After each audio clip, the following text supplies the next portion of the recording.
Hey friends, today's episode is brought to you by the folks over at Dave. It's the start of a brand new year, which means you might want to start things off on the right foot.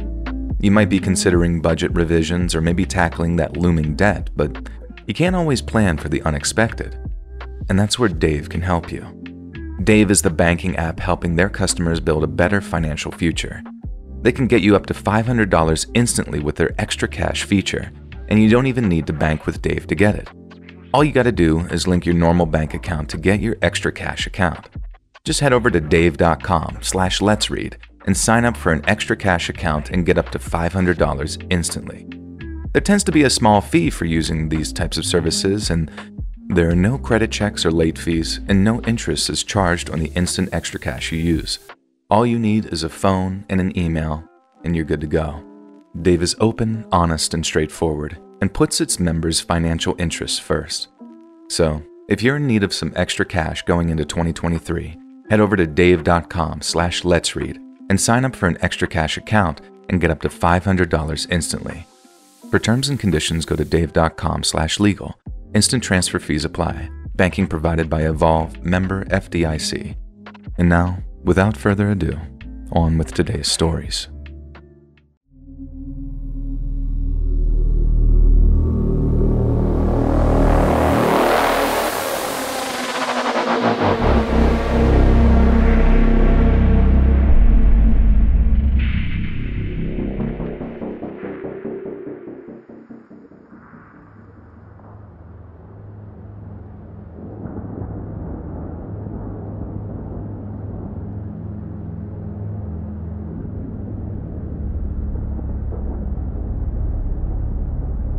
Central New Mexico is home to a small town with a rather unusual name.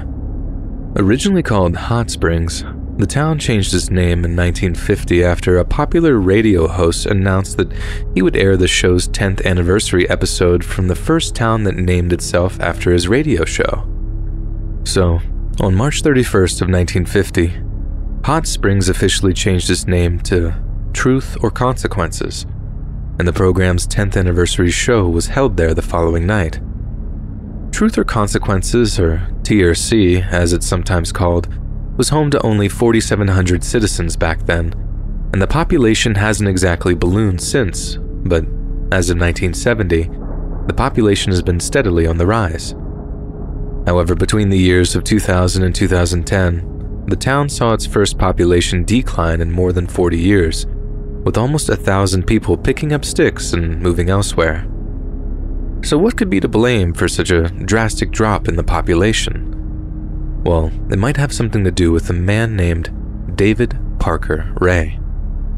Born on November 6th of 1939 in Belen, New Mexico, David and his older sister Peggy grew up in the care of their paternal grandfather. Their father was a drunk, and a violent one at that, often visiting the children while under the influence of alcohol. David recalled a time when his father gave him the gift of an adult magazine depicting violent imagery. Naturally, David yearned for the presence of his absent father, and given that the magazine was one of the few gifts his father ever gave him, he cherished it. The impressionable young boy became fascinated with these images, and just like any male child of his age, he wanted to be just like his dad. The introduction of such concepts to David's psychology were devastating to his social development, as he found it impossible to communicate the ideas in his head with his peers who attended the nearby Mountain Air High School. The social awkwardness led to David being bullied by a handful of his fellow students, something which further compounded his deep-rooted personal problems. Following his high school graduation, David enlisted in the U.S. Army and worked as a general mechanic in motor pool before later receiving an honorable discharge. During this time, David was married and divorced 4 times, and although it's not clear why each of these divorces occurred, it's quite evident that he had a great deal of difficulty maintaining romantic relationships. In the months that followed his final and perhaps messiest divorce, David Parker Ray had something of a midlife crisis and spent more than $100,000 on a special project he would come to call the Toy Box. The Toy Box was a modified semi-truck trailer with a plain white exterior, but inside, it was anything but plain. Ray had spent a huge chunk of that $100,000 on completely soundproofing the trailer, as well as making the thing almost impenetrable and inescapable. He then spent another sizable amount on an old gynecologist chair, the kind used by special doctors to determine the well-being and health of a woman's reproductive organs. The chair comes complete with leg supports, additions which David modified to be more like leg restraints. On one wall of the trailer, David mounted a tool rack, adorning it with a variety of whips, chains, pulleys, straps, clamps, surgical blades, saws, and even manacles designed to keep a person's legs spread. David has also outfitted the trailer with a number of torture devices, including a portable generator he used for electroshock torture and detailed diagrams showing methods and techniques for inflicting the maximum amount of pain. Yet even in light of such a disturbing collection of toys and tools, perhaps the most disturbing thing about the toy box is the fact that David had basically turned the entire ceiling into one giant mirror. Not only did he want to torture and violate his victims for hours on end, he wanted them to be able to watch it happening. From 1957 to 1999, David Parker Ray is said to have kidnapped, tortured, and killed up to 60 different women and girls, with almost all of them being residents of New Mexico's Sierra County. The things he did to them are frankly unspeakable, and it's suspected that many of his victims simply passed away as a result of the brutal torture, long before Ray had any intention of killing them. He confessed to setting dogs on his victims, drugging them with cocktails of sedatives and hallucinogens to exacerbate their terror before he subjected them to days of pain and violation. When he became bored with his prey, David would inject his victims with a combination of sodium pentothal and phenobarbital, an amnesic cocktail designed to basically wipe their memories. Then he'd drive them out into the desert, kick them out of his car, then move on to planning his next abduction. According to David, he did this over and over again, using a simple but effective modus operandi of either visiting a nearby bar to spike his victims' drinks or impersonating a police officer in order to place them under false arrest. This worked time and time again, and if his confession is to be believed, David Parker Ray is probably the most prolific serial offender in the history of the United States. But his reign of terror came crashing down when he came across one victim who'd proved much more resilient than most others. Her name is Cynthia Vigil Aramilio. In March of 1999, Cynthia was approached by David in the parking lot of the Blue Water Saloon in the nearby town of Elephant Butte.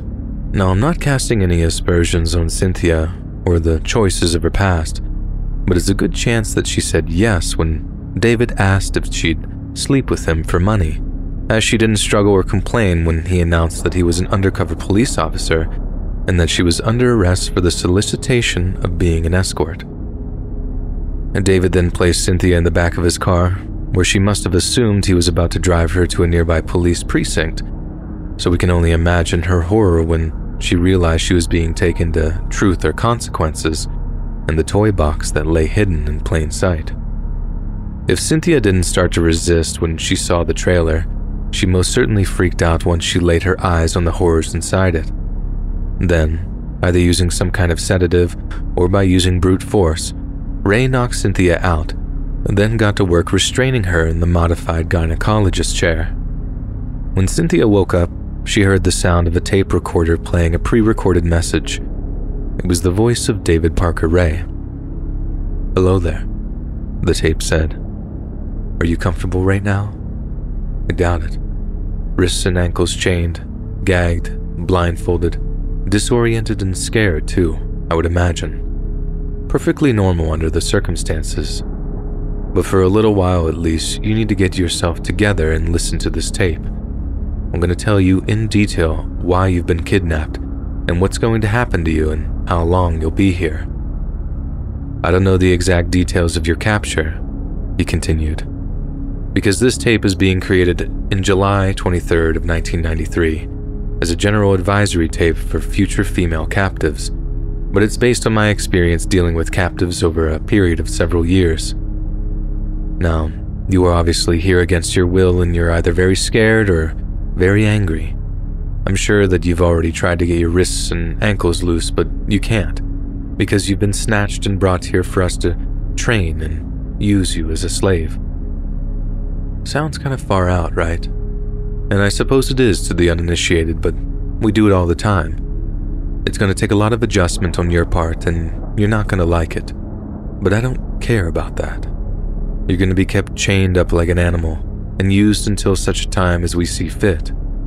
Me and my lady friend are very selective when we snatch a girl to use for these purposes. It goes without saying that you have a fine body and you're young. The lady friend David was referring to here was named Cindy Hendy, and later received a sentence of 36 years for her role in the toy box torture. Hendy would often act as a kind of scout, singling out vulnerable young women who might not be easily missed. She also participated in the torture from time to time, but was nowhere near as sadistic as David Parker Ray. Here, David explained to his captives, your status is no more than of one of the dogs, or of one of the animals out in the barn, the tape continued. And like the rest of our animals, you will be fed and watered and kept reasonably clean. We take 4 or 5 different girls each year depending on our urges. We're always looking. Occasionally some sweet little thing will be broke down on the side of the road, walking, bicycling, jogging. Anytime an opportunity like that presents itself and it's not too risky, we'll grab her, even if we've already got a captive in the playroom. After all, variety is the spice of life. Although you're going to be a lot of fun to play with, I will get tired of you eventually, but if I killed every girl we kidnapped, there'd be bodies strung all over the country. I don't like killing a girl unless it is absolutely necessary, so I've devised a safe, alternative method of disposal. After we get completely through with you, you're going to be drugged up real heavy with a combination of sodium pentothal and phenobarbital, both hypnotic drugs that will make you extremely susceptible to hypnosis, auto-hypnosis, and hypnotic suggestion. After that, you're going to be kept drugged a couple of days while I play with your mind. By the time I get through brainwashing you, you're not going to remember a thing about this little adventure. You won't remember this place, us, or what has happened to you, and there won't be any DNA evidence because you'll be bathed. After that, you'll be dressed, sedated, and turned loose on some country road, bruised, sore all over, but nothing that won't heal up in a week or two. The thought of being brainwashed may not be appealing to you, but we've been doing it a long time and it works, and it's the lesser of two evils. I'm sure that you would prefer that in lieu of being strangled or having your throat cut. Just when you think the tape can't get any more disturbing, David begins to lecture his captive on the improbability of them being rescued. Undoubtedly, somebody's going to be looking for you. There might even be a missing persons report, he says before stating, but nobody's going to be looking for you here. There are not going to be any knights in shining armor coming to rescue you. You are strictly on your own, and I bet that's a very scary thought. As for escaping, I'm sure you'll try to figure out a way. That's human nature. Consequently, you are going to be kept in an environment more secure than a prison cell. A steel collar is going to be padlocked around your neck. It is a long, heavy chain that is padlocked to a ring in the floor. The collar will never be removed until you are turned loose. It's a permanent fixture. As I've already said, you'll be fed and watered on a regular basis. Not much, but enough to keep you healthy. During the first few days, until you adjust to it, you're going to feel weak and you'll be hungry all the time, but I prefer to keep you in a weakened condition anyway. I realize that being abducted and forced into slavery is a hard pill to swallow. Some girls really have a lot of trouble with that, and I'm sure you will too. But face it, you can't get away. You can't say no. You won't be able to struggle or resist. A scary thought? Yes, but you simply have no other choice but to take it. There's not many rules, and they're very easy to remember, but you're still going to make mistakes. Every slave does. But I don't like repeat offenders. It gets me very upset. some girls tend to be a little rebellious, and I sure wouldn't advise that, because it will get you in serious trouble. If necessary, I'm capable of doing things to your body and torturing you in ways that you can't even imagine. The playroom is equipped with a full set of surgical instruments which I have had occasion to use and will again as necessary. If you bite me, I'll pull your teeth out with pliers. If you scratch me, I'll pull your nails out. It may sound harsh and cold, but if you give us too much trouble, or if you pose any kind of threat to us, I won't have any qualms about slicing your throat. Towards the end of the tape, David seems to have taken on a sickeningly reassuring and perhaps supportive tone, urging his prisoner to survive. Be nice, keep your mouth shut, learn the rules and survive, he says. No matter how painful it is, nothing that we plan to do to your body will cause any serious or permanent damage. I'm not lying to you or trying to make it sound easier because that would be pointless. I'm just telling you like it is. As far as needles go, they'll always be sterilized. The clamps are gonna hurt, but that won't cause any permanent injury. They don't even break the skin. David then finishes with, just take it day by day. Be smart and be a survivor. Don't ever scream. Don't talk without permission. Be very quiet, be docile and obedient, and by all means, show proper respect. Have a nice day. We can only imagine how utterly terrified Cynthia would have been, having been forced to listen to such a thing, and for just the 72 hours that followed, she was subjected to some of the most nightmarish physical and psychological torture imaginable. On the third day of her captivity, David had to spend the day at work, so he left Cynthia in the care of his accomplice, Cindy Hendy. At some point, Cindy walked into another room of the trailer to answer a phone call, leaving her prisoner temporarily unsupervised. By that point, Hendy was getting far too comfortable with Cynthia's obedience, and in a white-hot moment of realization, Cynthia noticed that her captor had left the keys to her chains on a nearby table, just within her reach. She reached for them, lifting the keys from the table as quietly as possible before attempting to free herself. But right as Cynthia was making her escape attempt, Cindy Hendy walked back into the room, flying into a rage when she saw what was happening. A vicious struggle ensued, with the two women scratching and biting each other as chains rattled and the trailer rocked. Cindy managed to fight her way out of Cynthia's grip for a moment, grabbing a nearby lamp before smashing it over Cynthia's head.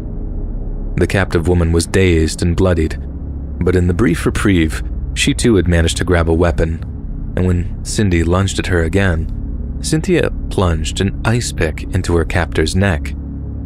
Cindy collapsed to the floor, gurgling as blood leaked into her airway, but Cynthia didn't hesitate.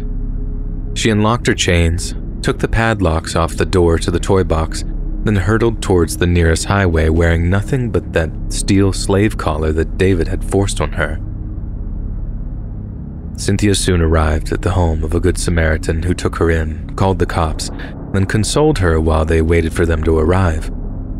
It was the end of a 3-day nightmare, one she'd never fully recover from, but thankfully, her valiant escape signaled the end of David's decades-long rampage. The police used Cynthia's testimony to swiftly track down the location of the toy box and took both David and Cindy into custody. They were detained, questioned, and charged, but in the course of the police investigation, a shocking web of familial collusion was discovered. David Parker Ray had actually videotaped the torture of some of his victims, compiling a chilling library of homemade horror films. They were supposed to be for posterity, but they ended up being used as evidence against him.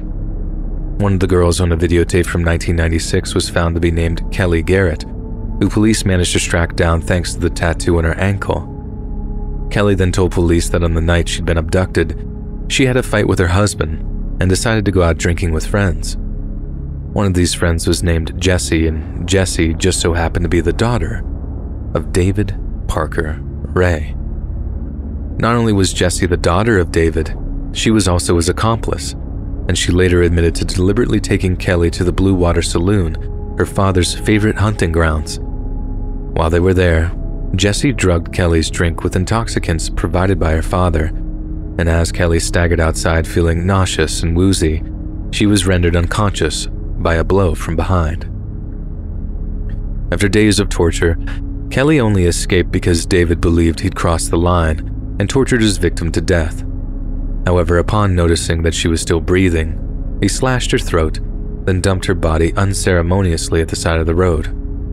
He was later amazed to find out that she had survived the ordeal, but was surprised it hadn't made the news. This was because, to put it bluntly, no one believed Kelly's story. Her husband accused her of cheating on him and filed for a divorce, while local police seemed to put it down to a lover's quarrel and failed to properly investigate the incident. David Parker Ray's trial was a long and tumultuous affair, but in 2001, he accepted a plea deal to serve 224 years in prison for the abduction and torture of 3 young women, Cynthia and Kelly being 2 of them. And then, on May 28, 2002, David was taken to the Lea County Correctional Facility in Hobbs, New Mexico, to be questioned by state police concerning his involvement in a number of other crimes. He died of a heart attack before the interrogation took place, collapsing in front of correctional officers, never to arise again. Ray's daughter, Jessie Ray, also was tried on charges of kidnapping and was eventually sentenced to 2.5 years in prison and was released sometime in the mid-2000s. Cindy Hendy, on the other hand, after becoming eligible for parole in 2017, was eventually released in 2019. This is the same woman who gladly smashed a lamp over another person's head simply because they dared to be free of her tyrannical sadism.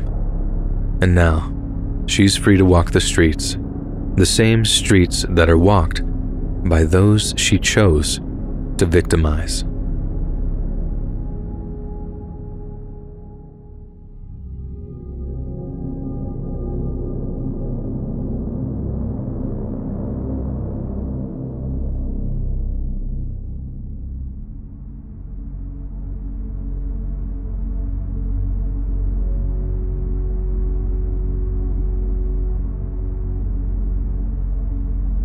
What I'm about to tell you is the darkest secret I know.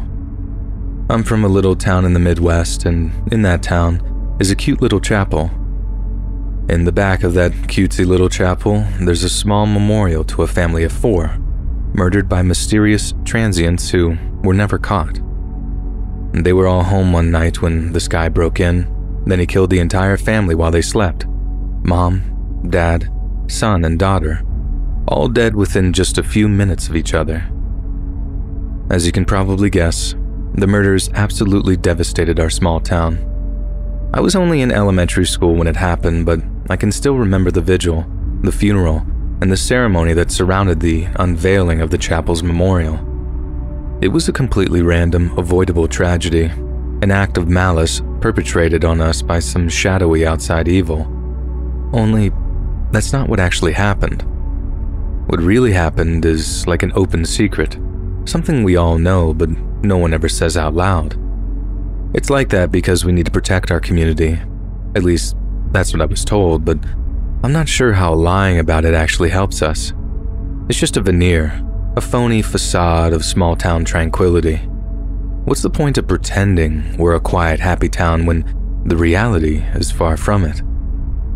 Okay, I guess I've been blue-balling you all over what actually happened, so I'll just get right to it. On the night in question, the family had dinner, watched some TV, then at some point after 9 p.m., the parents put their kids to bed. The dad usually stayed up with a glass of scotch after mom and the kids went to bed. He'd watch football or baseball highlights, binge a few late-night shows, typical dad stuff. But he never got up off the couch that night. The whole cover story was that the family had been killed while they slept, and technically that's true, but it's always painted like they were all sleeping peacefully in their beds when they were killed. But that's not true. A few hours before they were murdered, the family had sat down to dinner. I don't know what they ate exactly, chicken pot pie or whatever, but I know what they had for dessert because that day, the 9-year-old daughter of the family had made everyone some of that strawberry cream-flavored Jell-O pudding. The way I imagine it, it probably wasn't the nicest dessert they'd ever had.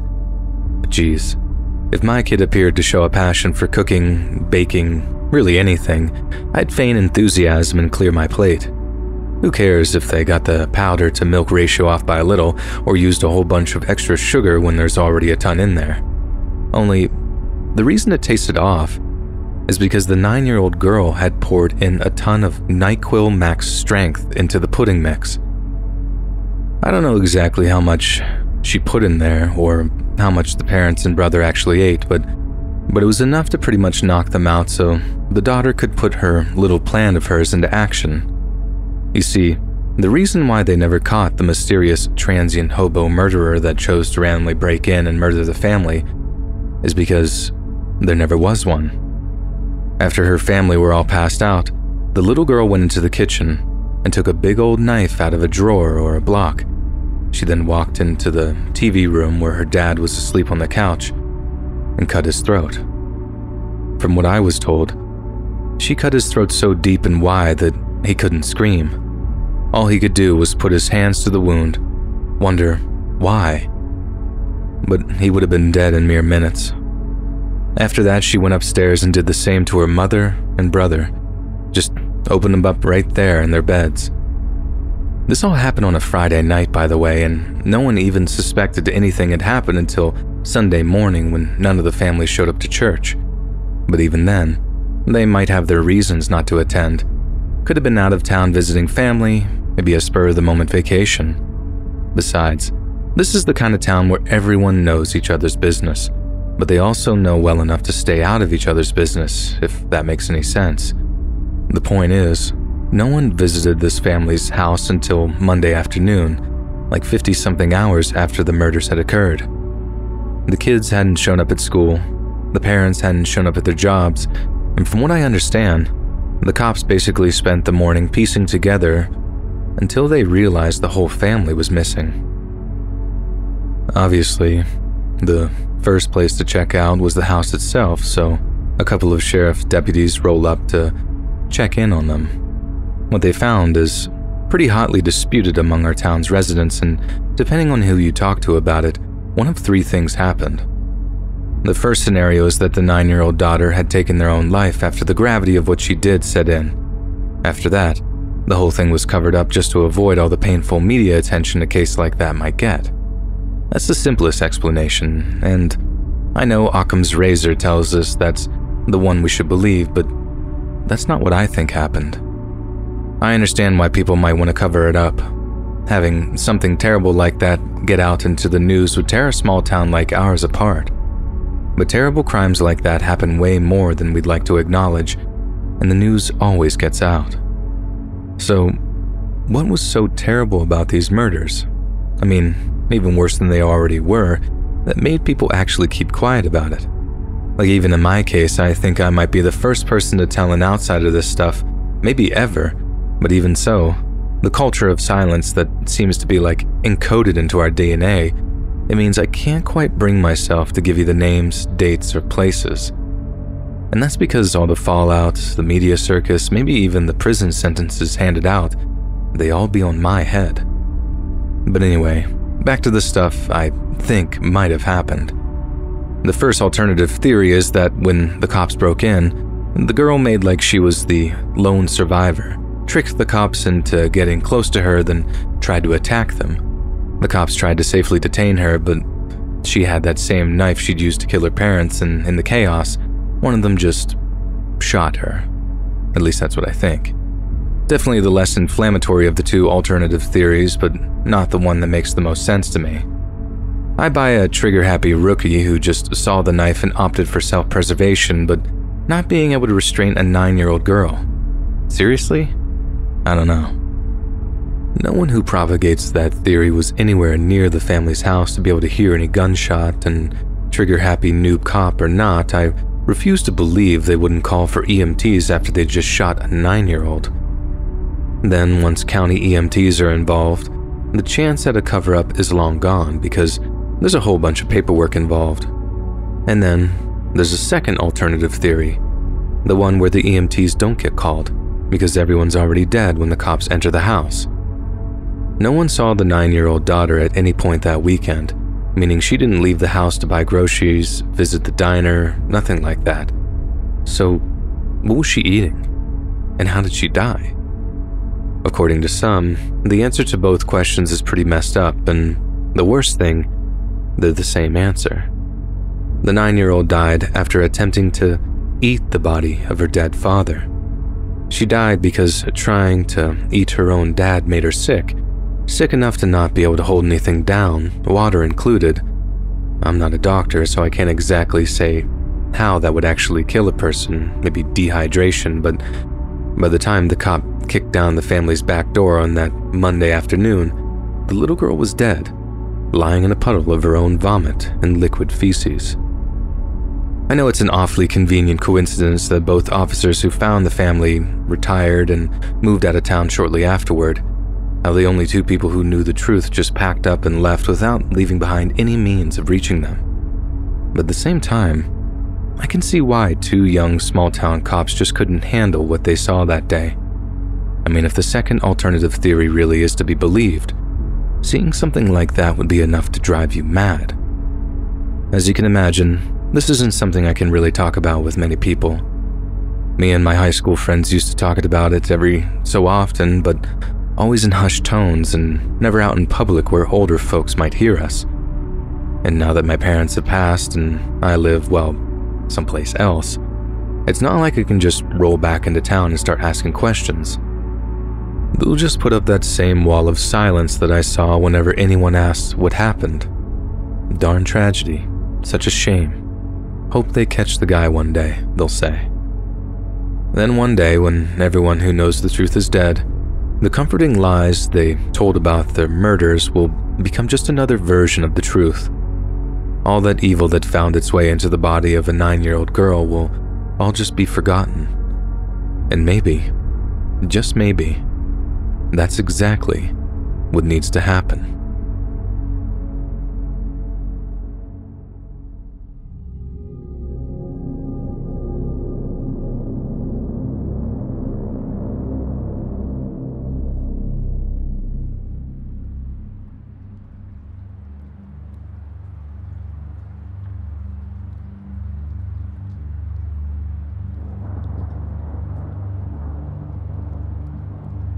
I grew up in this podunk town in Nebraska, and in the 18 years I lived there, only two significant things happened.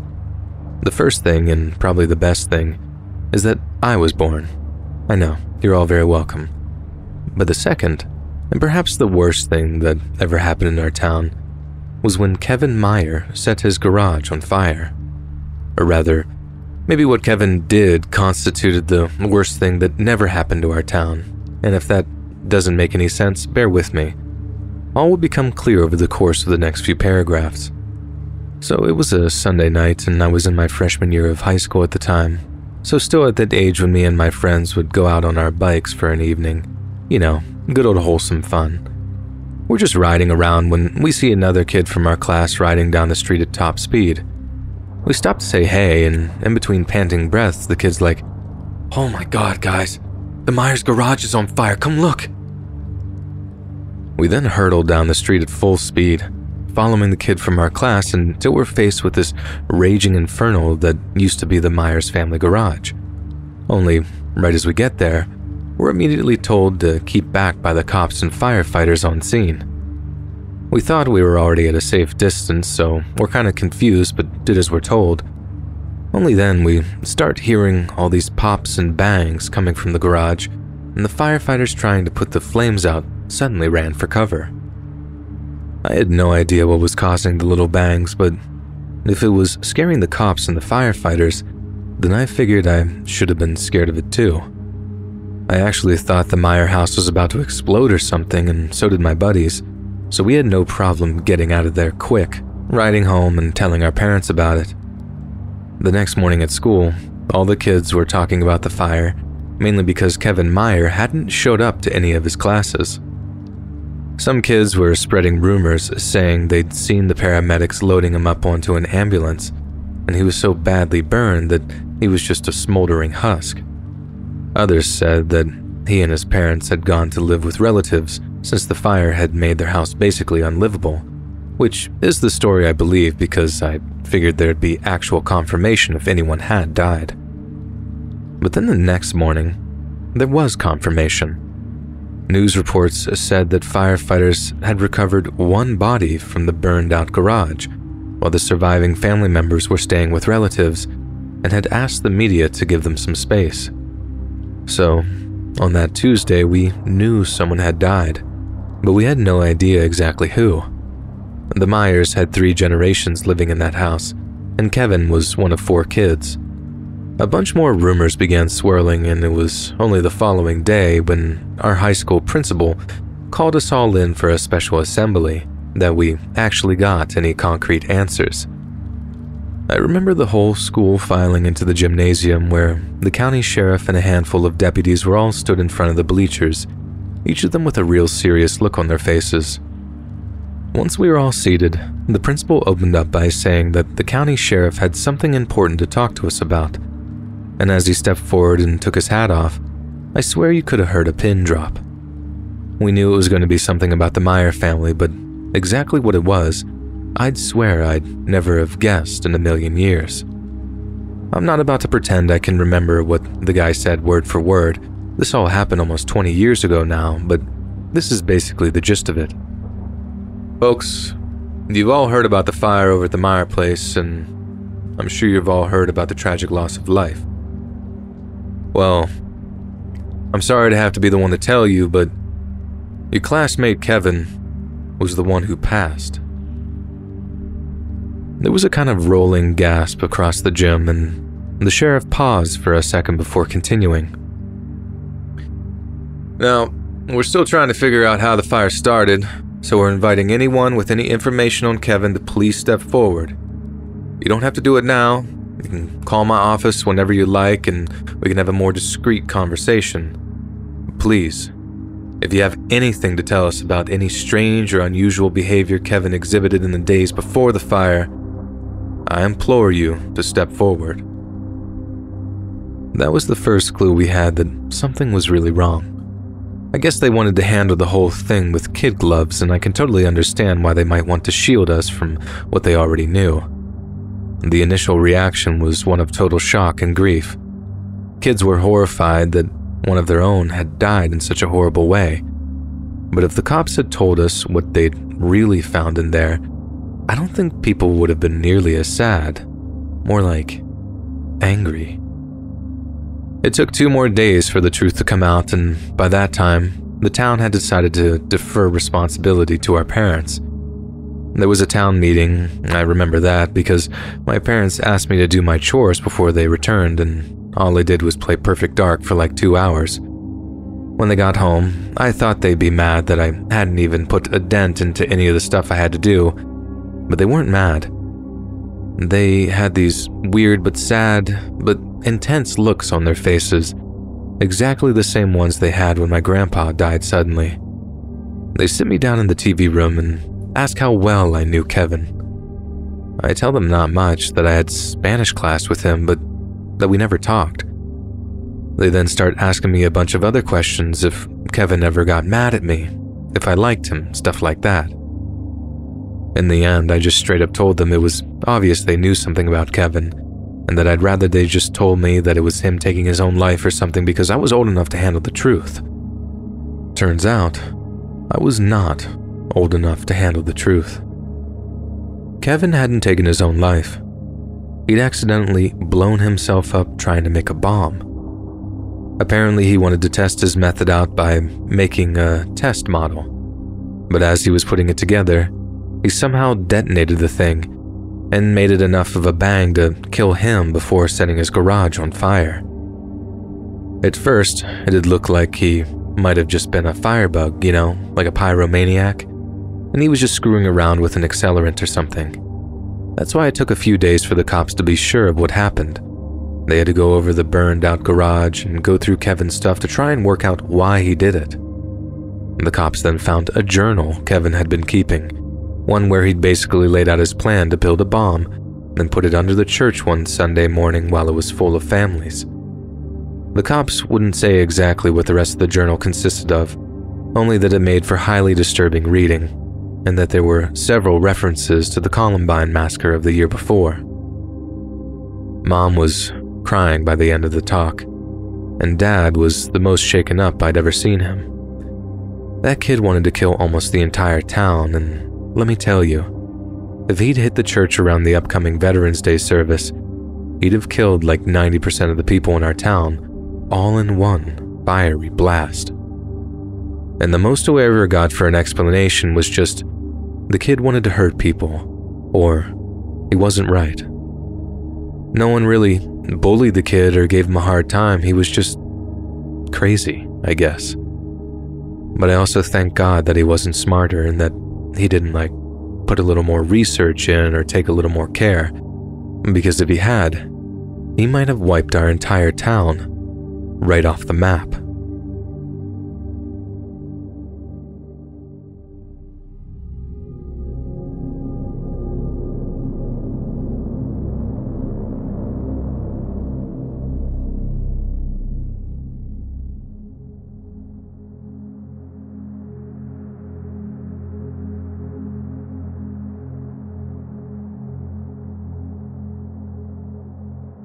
My family owns a log cabin down just outside of this one stoplight town called Marble in North Carolina. It's kind of a family heirloom, one we're reluctant to get rid of since it's where our family originates from. And I think another reason we haven't sold it is that there's a very interesting story attached to this place. Well, interesting to the neutral observer, but it must have been pretty darn scary for my grandma, who was the one to actually live through it. So, it's the summer of 1998, 2 years before I was even born, and my grandma is out at the cabin on her lonesome. My grandpa passed before I was born, but almost every summer they were together. My grandparents would go out to that cabin and just spend 2 weeks with nobody but squirrels for company. After Grandpa passed, she carried the tradition on as a way of dealing with the grief, and that's how she came to be there, alone in June or July of '98.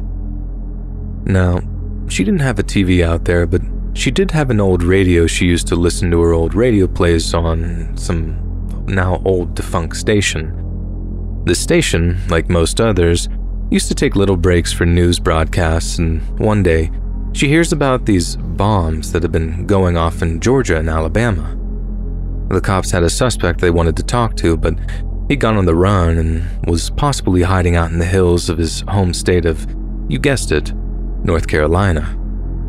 The news guy then gives a brief description of the suspect, which was, medium height, dark hair, lightish eyes, and says the guy's name is Eric Rudolph. My grandma used to say that the name stuck with her mainly because of the Christmas song about the reindeer, and she found herself whistling the thing even though it's bad luck in the middle of the summer. Anyways, a few hours go by, the sun goes down, and Grandma is just chilling in the cabin, doing whatever grandmas do. Then all of a sudden, there's a knock at the door. Grandma wasn't expecting anyone, and the only neighbors she had were a mile down the road. So it's with understandable trepidation that she got up and walked towards the cabin's front door. Upon opening it, she sees a guy of medium height, wearing a baseball cap, with lightish eyes and a dark mustache. Grandma, being the kindly soul that she was, wishes him a good evening and asks what she can do for him. Good evening, ma'am," he says. "I'm so sorry to bother you, but I need to ask you a small favor." He goes on to ask my grandma if she has any food she can spare. His story being that he also owned a cabin in the area and had come out to visit his property.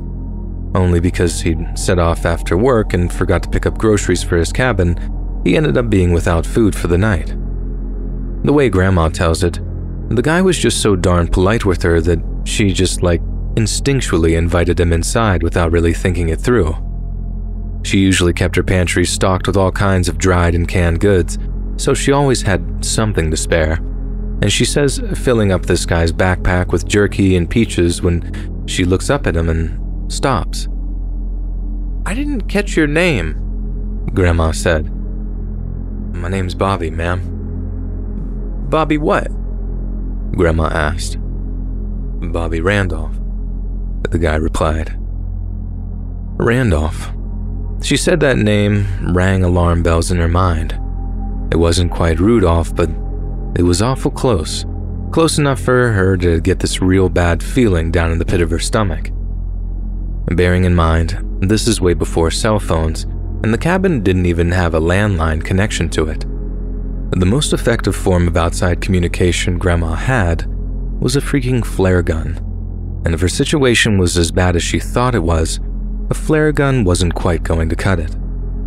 So instead, Grandma played along. She knew if she just played dumb, gave the guy some food and let him on his way, she could drive into the town first thing in the morning and tell the cops who had stopped by at the cabin. But then, right as she's about to politely ask him to move along, he says something like, "Actually, I got a small favor to ask. Do you have anywhere I can lay my head for the night?" My grandma always said there was like this stalemate moment where she looked at Bobby, saw the wild desperation in his eyes, and tried her hardest to keep her cool as she said, "I'm sorry, I just don't have the room to spare." Then Bobby reaches into his jacket, pulls out a pistol, and says something like, "I'm sorry, I was hoping you wouldn't say that." Then nods to the gun and says, "Don't make me use this." And for those of you that haven't figured it out already, the guy at her door wasn't Bobby Randolph, or whatever dumb fake name he'd given her. The man in her cabin was Eric Rudolph, the Olympic Park bomber himself. Grandma says it was one of the scariest experiences of her life, but not for the reasons you might think. You see, she said she was never afraid to die. She was in her mid-70s at the time, and I think she'd squared things away with God a long time prior. Instead, she said the scary thing was how weirdly normal this guy was. Even after the metaphorical mask came off, the guy remained polite and cordial with my grandma, and even offered to help out with chores and stuff in the morning. Obviously, she told him she was more than capable of looking after herself, and she definitely didn't want the FBI thinking she was okay with him staying there overnight. But even so, he wasn't anything like the unhinged maniac she had imagined after hearing the news report. My grandma used to say the only time he really gave a hint of who he was or what he'd done was when they said grace before they ate dinner. She could never remember exactly what he said, only that it was something about how the righteous will prevail. This was a guy who just tried to kill literally hundreds of people in a series of horrific bomb attacks, so I can understand why hearing him basically referring to himself as righteous really creeped her out. Hey, it creeps me out just thinking about having to eat dinner with him. I don't think I'd be able to eat a bite, so it might not come as a surprise to hear that Grandma barely touched her food. She barely slept that night either. She took the bed while Eric apparently took the floor, and the whole time, she expected to suddenly hear rotor blades when some chopper-mounted spotlight lit up the house like it was Broadway.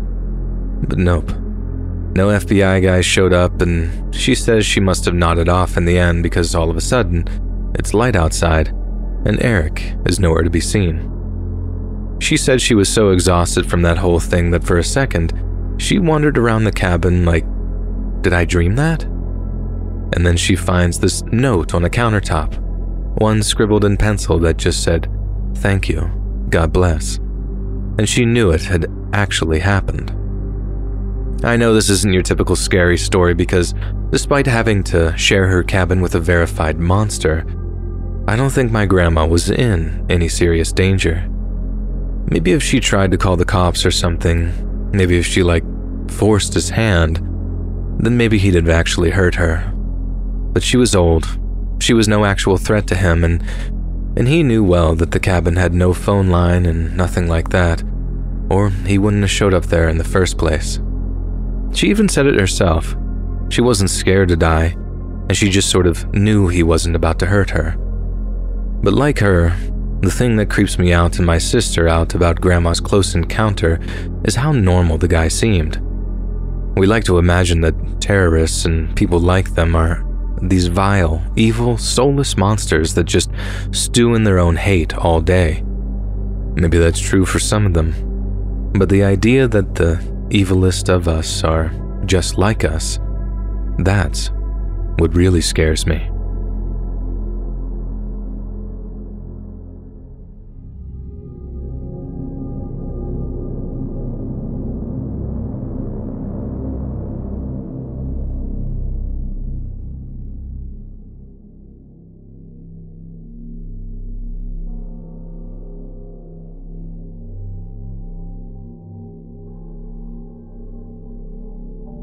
The small Wyoming town I'm from has this old bridge nearby, one which all the kids say is haunted. There aren't any ghosts there, no haunting apparitions that suddenly appear as you're trying to cross it at night, but take it from me, it is haunted. And the only way anything can ever really be haunted. Because a long time ago, 2 girls from our town happened to be walking across the bridge when a car with 2 men in it pulled up next to them. They asked the girls if they wanted to ride home, and they accepted. Only instead of giving them a ride home, the men did terrible things to the girls. Beat them, violated them, just god-awful things. And then when they were done, they threw both girls off the bridge and into the water below. That's a 100-foot drop, by the way. No one has any right to fall that far into those choppy waters and live to tell the tale, but somehow, by some pure miracle, the older of the 2 girls washed up on the riverbank a few miles down, coughing up the lungful of water she had in her before limping off to get help. It was a huge story.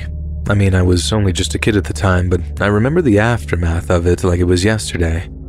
The girl who survived ended up leaving Wyoming, and I'm not anyone who could blame her for wanting to escape the memory of something like that.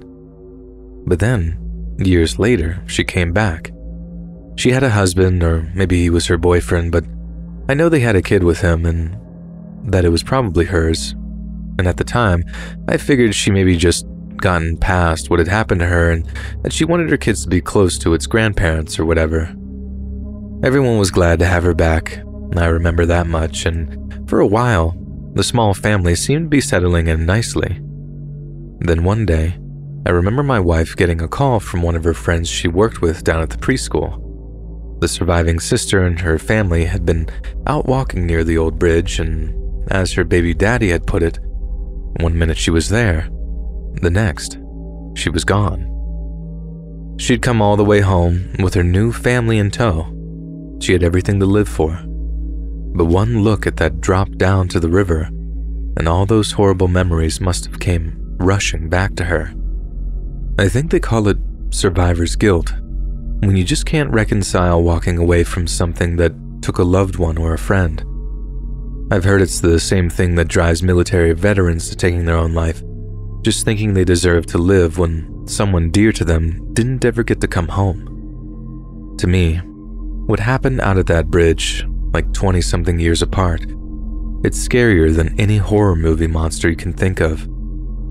I think it might be scarier than any real-life serial killer, too. The bridge called her back to it. I don't know how, but it did. It's like she wasn't really meant to have survived that first fall, like she somehow cheated death. But in the end, she gave up what was owed, an inescapable fate. Yeah, I guess I think about it way too much, but can you blame me? Maybe it's not just the bridge that's haunted by what happened. Maybe I am too.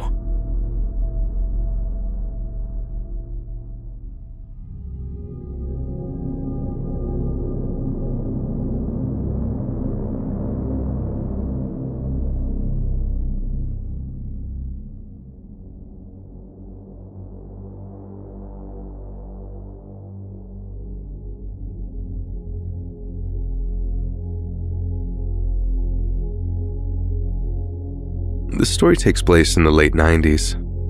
At this time, I was living in the upper Midwest, a state near the Canadian border to be more specific. Ever since I can remember, I've had a deep love of hunting. The actual act of taking an animal's life was not something I enjoyed, but the thrill of the pursuit, not to mention the tranquility of nature, was a thing unparalleled. Either it's something you understand or you don't. I can't describe it any better. While unfortunately, health problems and age have limited my ability to take to the woods as I used to, during this time I never passed up a chance. Deer was my main prey. However, on more than one occasion, I accompanied some friends out west to hunt elk and moose. These trips always required more walking than I preferred, so after the 3rd year, I decided to bail out and focused on my beloved whitetails. The reason I mention so much about hunting is because the incident I witnessed occurred on one of my many hunting trips. At no point during that day was there any hint at what I was about to experience. I set out just before dawn and sat at the base of my favorite tree. It was surrounded by bushes on 3 sides, thus creating the perfect hide. I remained there until just after 9 a.m., at which time I decided to do a little tracking. I did eventually come across some sign, but determined it was too old to do me any good. I continued nonetheless and ran into a small lake I'd never seen before. The area I had stumbled into had been closed to hunting until just recently.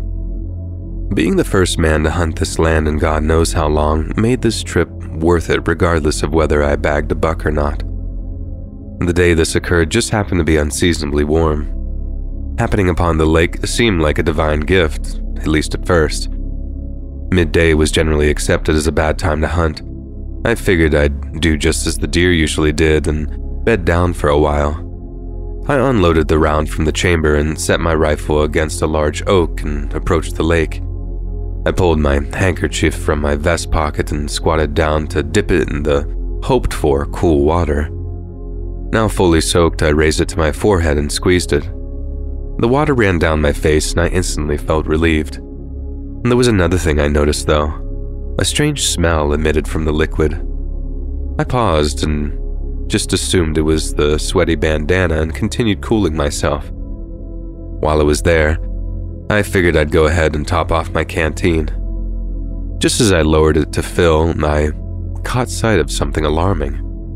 Less than a foot below the surface, the face of a dead deer stared back at me. This explained the smell. No woodsman worth his salt would drink water containing a corpse. It would be a guaranteed trip to the hospital and a long, miserable battle with his innards. I was greatly disappointed to encounter such a stomach-turning scene in such a beautiful setting. My first instinct was to wash my hands and face with soap and some fresh water from the canteen, which I quickly did. As for the hanky, I dug a small hole and buried it.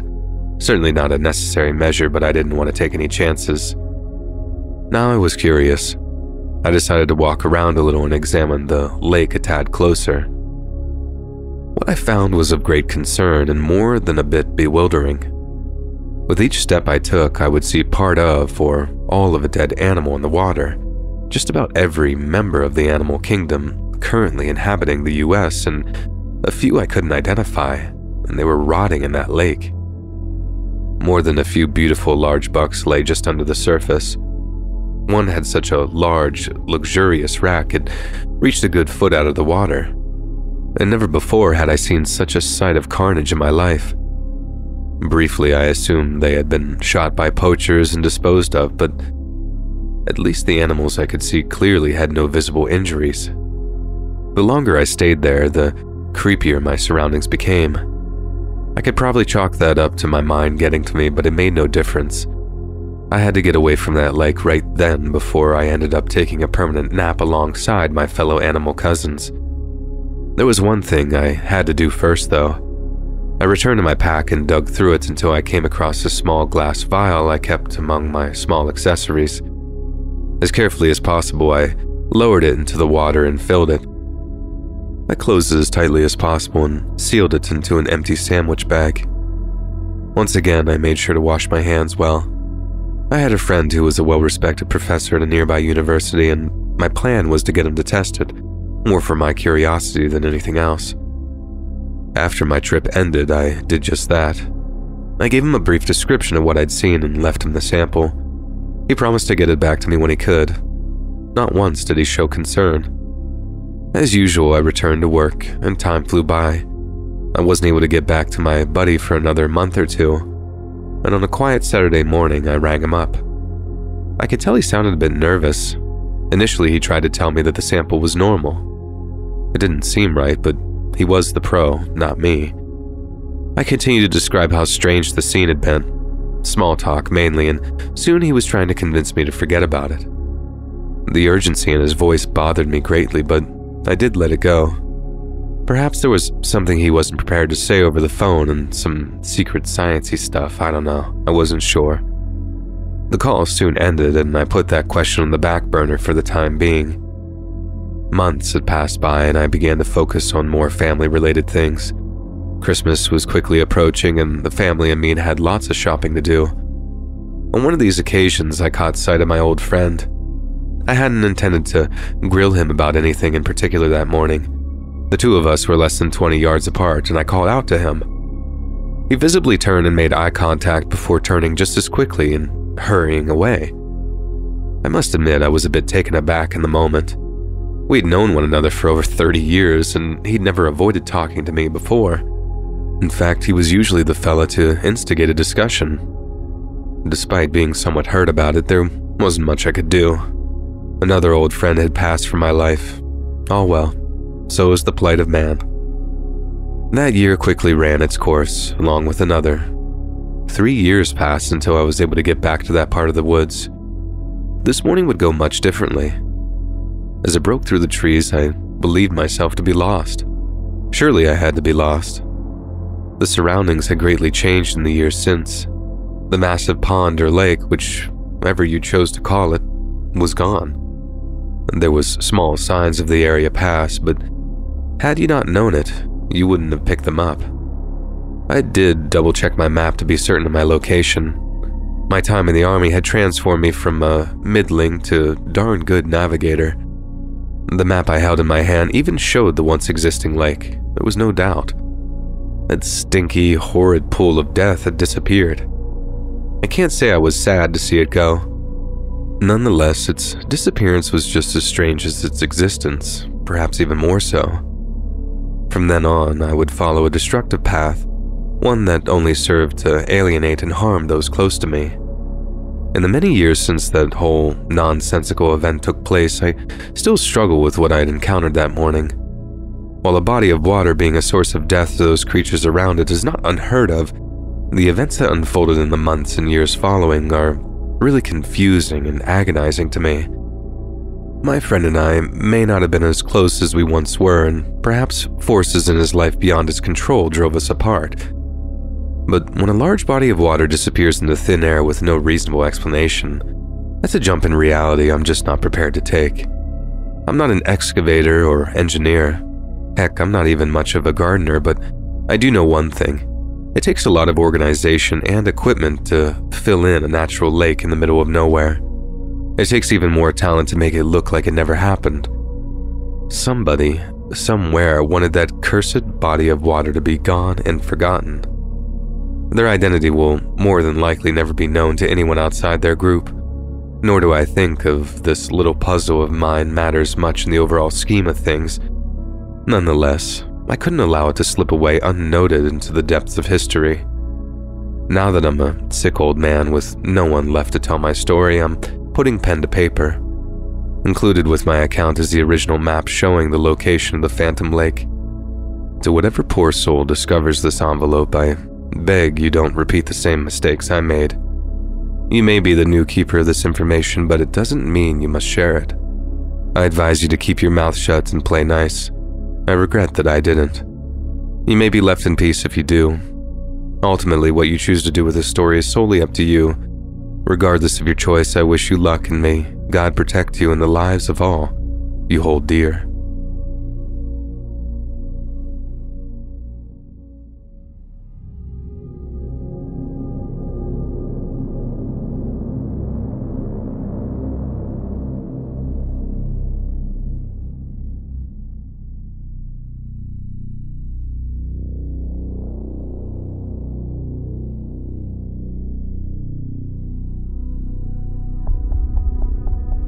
Deep in the middle of nowhere, America, in the early hours of March 3rd, 1980, a girl is born. She was the apple of her parents' eyes. From that day on, she could do no wrong. Every birthday was a celebration of her greatness. As she grew into womanhood, she stumbled not once. Her beliefs were always in line with modern thinking, and her opinions were never the wrong ones. If you were to ask them, her folks would put her on par with the angels, as near as to divine and beautiful as humanly possible. This is all BS, of course. The girl was never honest with her elders, not fair to her peers. In school, her grades were average at best. Her awkward fumblings with boys were well known. No one around her age respected or liked her. There were a few she controlled through fear, but in time, even they would break away. The child was nothing like the divine creature her parents viewed her to be. You ask, how do you know all this? Well, you see, I was foolish enough to marry her. I'll refer to her as Alicia from here on. Alicia and I had known one another since middle school. We'd grown up not far apart. Her beauty was a truly breathtaking thing to behold, but it was her only redeeming value. For some strange reason, I was the guy she chose. Over time, I'd come to discover why. Her upbringing had made her an abusive narcissist. This was a major turnoff for most guys on her level. I guess guys on my level were more susceptible to her feminine powers. She knew she had me on the hook from the beginning, but not once did she abuse me the way she did everyone else. I'm not sure I would have broken it off if she had. The relationship had its ups and downs like most do. Every few months we'd get into an argument and break up, only be back together soon after. Anytime society robbed her of something, which was often, I was the one there to prop her up. Maybe at the time I actually believed the world was out to get her. She certainly did. Through every bit of drama, I never considered life without her in it. That's certainly why I followed her to community college, despite being accepted to Stanford. I honestly thought that we'd be moving there after 2 years anyway. Per usual, she barely survived those 2 years. Her grades were terrible, and she had to appeal after flunking out of her first semester. I would do all her homework after that and drill her relentlessly until she passed. She was never really stupid. She'd just been raised to believe everything was hers by right. At the end of that time period, she took a terrible job for her friend's interior design company. When I brought up moving to California, she claimed her job was too important to give up. After a lot of inner conflict, I gave up my dream of Stanford and found a nearby university to attend. 4 years would fly by. I continued on with school while she bounced from one dead-end job to the other. Our first daughter was born along this time. Alicia took a long time to bounce back mentally, but when our second daughter arrived 3 years later, she seemed fine. By then, I was teaching at the high school. A last-minute death in the staff meant I was filling in as a wrestling coach too. This meant I was spending less time at home. Alicia had long since quit working to raise the girls, a situation I had no problem with. Unfortunately, this gave her time to brood. She began accusing me of having an affair. The saddest aspect of all this was the fact that I still loved her just as much as the day we met. I never once thought of other women. The accusations broke my heart. The claims of cheating had been going on for almost 6 months. Strangely, one day they all stopped. 2 days passed until I had a free day to spend with her and the girls. Everything was great all throughout the day. She even cooked me a wonderful dinner. Afterwards, I was so exhausted I let her know that I was turning in early. I expected this would make her mad, but she looked angry. I should have known things weren't right when she tucked me in. She'd never been the type to do that, not even for the kids. It didn't set off any alarms at the time, though, and soon I was sound asleep. At some point, I was awakened by a sharp pain in my chest. I fought to wake up. I also noticed a pounding sensation. I finally got my eyes open and I saw a form on my chest banging on it repeatedly. I was in that state where I wasn't sure if I was dreaming. Waking up was strangely difficult, but I eventually managed to do it. With my eyes wide open now, I could tell that form was Alicia. I couldn't understand what she was doing, but I knew it hurt. I summed up all the power I could and pushed her off. I ran my hand across my chest and felt a wetness. It took a second to realize that she had been stabbing me. That was when I began to panic. She was already attempting to mount me again, but I fought her off. I knew I had to get away. My legs felt like I was running through the mud, and I didn't know why. I did make it to the door before she jumped on my back and renewed her attack. My survival instincts had kicked in now, and I slung her to the floor, but she sprung back at me. I impulsively struck her twice across the chin, which knocked her out cold. I'm still amazed at what I did. It was something I know I couldn't have done in any other circumstance. This gave me a chance to get a phone and call for help. Our oldest had been awakened by all the noise. She noticed the blood all over me and began to cry.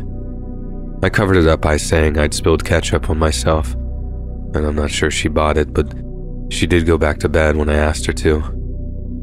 By now, I could hear Alicia trying to escape from the bedroom. I was in no condition to stop her.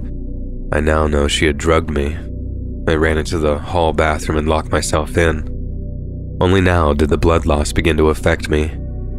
The dispatcher did her best to keep me awake, bless her heart, but within a few minutes, everything went black. When I regained consciousness the following day, the pain was agonizing. My yelling alerted a nurse who came in and adjusted my IV. Not much happened for a few days. I remember short spurts of consciousness, but not much more. On the fourth day, I awoke on my own, still uncomfortable but feeling better. A nurse arrived and let me know which buttons did what. She left and returned a little while later with breakfast. It was the first time in my life I'd ever had grits. I was so hungry I devoured everything. After lunch is when the cops showed up. I certainly wasn't expecting what I'd heard. It turned out that Alicia tried to rush the responding officers with a knife and they shot her. She had survived and was recuperating just down the hall. And on a positive note, my girls were staying with my mom. I thank her to this day for having the presence of mind not to bring them to me. This all happened in 2008, and I wasn't able to fully explain the entire mess to them for a few years. For the sake of brevity, I was released later that week, and Alicia was transferred to the county jail a few days later. She soon took a plea and agreed to 15 years. With all that resolved, I tried to focus on my daughters. I've been fortunate enough to have two supportive parents who've helped me out a lot. Sacrificing my teaching job was something of a disappointment, but administration gave me a regular 9-to-5 arrangement. My oldest is nearing graduation, and her sister isn't far behind. I'm amazed at how well they've handled everything, especially growing up into womanhood without a mother. Alicia reached out to them once or twice, but they refused the invitation. I've never bad to talk to her around them, even after what she did.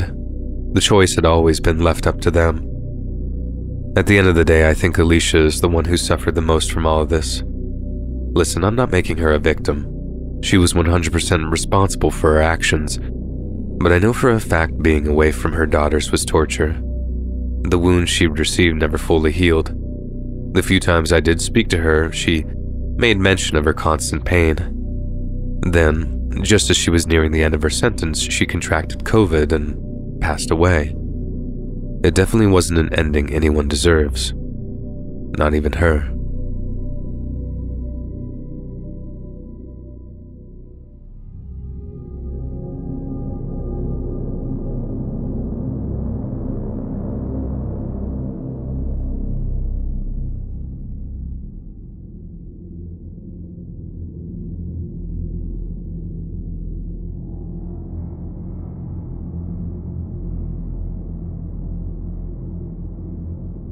The older I become, I'm less and less capable of ignoring my prior bad actions. I recently turned 36. It's no longer possible for me to hide what I took part in or act as if I don't feel an indescribable level of guilt. I'm writing this anonymously to confess my crime in some ways. My fear of prison equals only to the loss of my family. Being separated from them would be a fate worse than death. Had I not become sober, the truth would have probably died with me, and this is going to have to do. Once the story is posted, the account will be abandoned and left to the whims of Reddit. Contacting me will just be a waste of time, and it's better if you simply read this and go about your day. This confession is made for my own sake alone. Nobody needs to act on this information, and you'll garner no benefit in doing so. My troubles likely stem from my childhood. My parents, unlike many of my friends, remain married to this day. Punishment was never unwarranted or excessive, but it was the only real time I was given attention by my father. He merely existed as a financial resource. Even now, we have no real emotional connection. I include this information only to illustrate the feelings of emptiness I've carried for most of my life. On the other hand, I could have been born emotionally stunted from the beginning. I suppose the reasons matter little when you get down to it. To most, they will be nothing more than cowardly excuses, And either way, what I'm about to say is disgusting and should be viewed as such. I know what I did was wrong. The real problems began when I left home for college. Not being particularly smart put me at a considerable disadvantage. My grades were already low before I made friends of the locals, but it didn't take long for me to begin my long slide down. For the sake of anonymity, I'll call these two guys Mike and Kevin. We met at a local dive bar that served us underage. My parents didn't drink, and I've only ever drunk once in my life before college. This gave me a very warped relationship with alcohol. From the start, I drank until I barfed, every time. That's probably why those two liked me so much. I had no off button once I got started, just like them. Soon enough, I was doing drugs with them. I don't mean a little pot either. I dove right into the deep end and barely treaded water for the next 14 years. You can guess what happened. By sophomore year, I was kicked out. I didn't bother to tell my parents. They just kind of guessed after I stopped coming home for holidays. Honestly, I'm actually glad it happened. I'm not left with the crippling debt most of my peers have. But anyhow, I began doing small jobs and selling drugs to get by. Things like coke and X mainly. Partying became the sole focus of my life. My personal drinking and drug use was growing out of control, and this resulted in the story I'm about to share. I'd like to think I wouldn't have done anything like it otherwise. It took place on one of my booze and dope-filled binges. I was with Kevin. I'm not sure where Mike was. I don't guess it matters anyhow. I do recall that we'd been getting high since around lunchtime. It was already way after dark when we got to the bar. Just by chance, we ran into another guy from the neighborhood. He was a few years younger and had that little brother annoying hanger-on vibe about him. As the night drew on, this kid got drunker and drunker. He became very verbally aggressive with us. I'm not sure if he thought he was being funny or felt tough. It didn't matter. After an hour of this, we'd had enough. When he stumbled off to the can, we started making plans. Not to kill him, but give him a butt-kicking he'd never forget. He returned and we invited him along to get some coke. He was down with it, but we had other plans though. We all piled into my car and drove out to a quiet place we'd been to before. He didn't see it coming from what I could tell. Even as we stood before him preparing to beat him up, he was still asking about the blow. I believe I was the first to hit him. After that, no one was keeping score. In retrospect, a sober me would have stopped far sooner, but neither of us were anything close to it. The beating went on for about 5 minutes. To our credit, I don't think we kicked him in the head. Like I said, it was just to teach him a lesson. When we were done, we flipped him over, and he was still breathing. I remember that specifically. I also recall the rattle sound in his throat as he did. In our drug-addled minds, we thought it was so funny to leave him out in the middle of nowhere. So we leaned his battered body against a tree and left him there. Not once did I think he was dead or close to it. I'd been beaten far worse in the past and partied the next day. Speaking of the next day, the horror of what we'd done hit me hard. I tried to justify it in my mind. When I could no longer do so, I got high to forget. This went on until I was able to ignore it. We weren't sure if the beating would be enough to stop the kid from coming around. We hoped it would, but if it didn't, we hoped he'd at least keep his tongue in check from then on. Drugs were the only reason we'd hung out with him in the first place. When he disappeared, I don't remember anyone missing him or even mentioning him after that. This incident was a mere blip in my downward spiral of alcohol and drug addiction. I was able to put it behind me in a terrifyingly quick amount of time. Several more instances would occur, but none reached the level of depravity that this subject did. Years would pass in a blur. My so-called friends would sell me out the first chance they got. Even then, that night was never mentioned. Although I may sound bitter about what they did, jail would prove to be a godsend. Unable to get high for the first time in years, I was forced to face my problems. All but one. For a long time, I wasn't sure if it even occurred.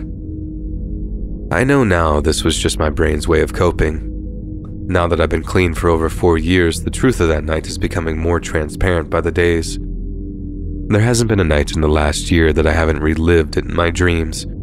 Perhaps nightmares would be a better word. Last night was the final straw. Awaking soaked in sweat and screaming as my wife calmed me was the end of the road. If I didn't at least tell someone what happened, I would soon go mad. And telling my wife isn't possible. I would rather die. She knows some of my past, but I'm sure hearing this would destroy her love for me. That is the sacrifice I would make to no one. You may have noticed I'd never stated whether the victim in question died from that beating. The truth is, I don't know. I've been too afraid to search out any information, and being certain would probably drive me to make an irrevocable choice. A choice that would positively destroy my family. For the time being, I have to hope this confession may alleviate at least some of the crushing disgust and guilt I feel. If it does, what I do doesn't affect you in any way. Therefore, the reader's part ends here. Whether or not you think about this matter the seconds after you click away, for the good of yourself and those you love around you, think twice before you step onto the path of drugs and alcohol. My wife should serve as an example to you. I once considered myself a kind and decent person. I'm sure you can see that drug use has stripped that from me. If you don't care about yourself, remember, there are others who do.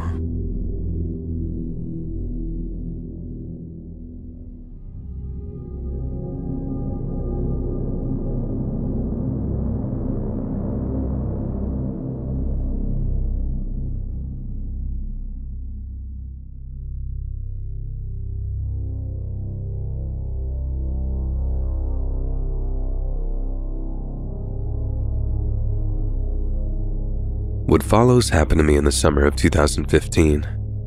To the average listener, this tale will sound ridiculous and implausible. I assure you every bit of it is based in fact, and I was the individual who experienced it. I pray you'll be able to suspend your cynicism and take my story to heart. At the center of it lies a terrible truth, and paying attention to it may prevent others from going through what I did. Those of you who remain, I thank you for your time and ask you share my story with anyone you believe may benefit from it. We start after college graduation in 2014. I found employment as a legal assistant in a southwestern state. All had gone smoothly for the first year, and there was no indication I was in any danger going forward. One quiet July evening, I was leaving the office after working late. This was not uncommon when the firm was working large-scale cases such as class action suits. I was on my way to my car when a van drove up alongside me.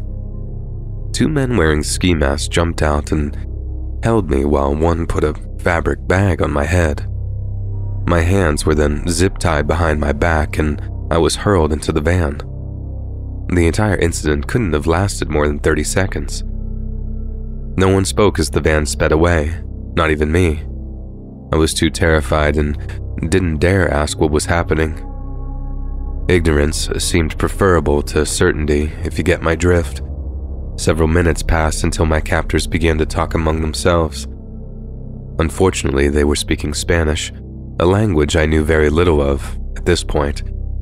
This is when I began to try and bargain for my life.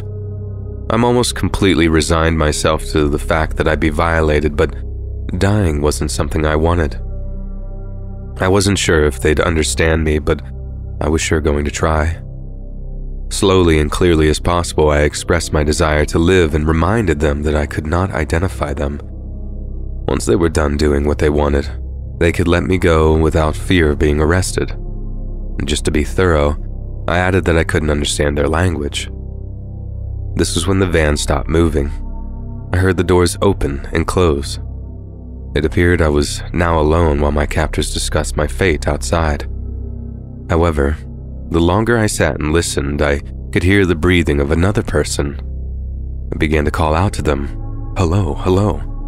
I repeated this 5 times before a voice told me to shut up. This person had to have been a native English speaker. He had no accent, but then again, that could just be my American prejudices showing through. I don't know for sure. Maybe 10 minutes passed and I heard the doors open again. I assumed that they were about to do their business. As the seconds ticked by, my heart pounded harder and harder. I started to consider my position. If I wanted to survive, I was going to need to stay as calm as possible, no matter how horrible things became. Then again, maybe I won't want to live when it's all over. I suppose it was possible, but at that moment in time, all I wanted to do was see my parents again. One of my captors began pulling at my blouse. "Okay, it's starting. You can do this. Just pretend you're somewhere else." My breathing started to quicken. I repeated these thoughts in my mind despite the dread that I felt. The way he was undressing me was confusing. I couldn't understand why he was lifting my sleeve. When I felt the poke of the needle, I realized what he had been doing. All my self-control went out the window and I began screaming and thrashing. I was going to go out fighting. It took less than a few seconds before everything went black. Waking up was a very disconcerting experience. I must admit I was a bit disappointed with the afterlife in which I found myself. Not only did I feel like a truck had hit me, my surroundings looked exactly like the state that I'd been killed in. My hands had been unbound and the bag removed, and it soon became obvious I had not been murdered. Rather, I must have been put under and then dumped. There didn't appear to be any signs of assault either, which posed a big question. Why abduct me in the first place? Don't misconstrue my words. I was overjoyed not having been ravaged, but my captor's intentions were just confusing. What was I missing? After a brief self-assessment, finding my way home seemed wise, so, as they say, I was just some Yankee in the desert, basically the middle of nowhere. Luckily for me, I stumbled upon a road and got picked up before dark. My ride left me at the nearest police station, and I recounted all I remembered to the detectives. With a new lease for life, I did my darndest to carry on as if the whole mess never happened. It took me some time before the realities really hit me. I was able to fake it at first, but I found myself breaking out into sobbing fits at work for what I thought was no reason. In my mind, nothing bad had happened to me, so I shouldn't have PTSD. I turned out to be wrong. Only after attending counseling for several years have I come to see just how damaging the abduction had been to me mentally. I'm determined not to let my fears beat me. So far, I'm getting by. Only time will determine if I'm able to fully heal, so perhaps you guys could pray for me. I'm sure you're all wondering what became of my kidnappers, and the truth is rather disappointing, I'm afraid. Out of the estimated 4 to 5 men present at the time, only one man had been identified, and not even he is a certainty. The police were always just a step behind him. Any hopes were dashed when his body was discovered dismembered in the desert, and I've heard no other names mentioned, so I'm not optimistic. As for the reason, there seems to be a bit more to chew on. Just a few weeks after my kidnapping, a girl was abducted from her work across town. She was the daughter of a Mexican official. Unfortunately, she was never released. This incident led the cops to believe I was grabbed by mistake. Something as simple as a confusion over the north and south ends of a street almost cost me my life. I ask that you keep the family of that poor girl in your thoughts this year as you join together to give thanks. Never let someone tell you small mistakes can't add up to something large and life-changing.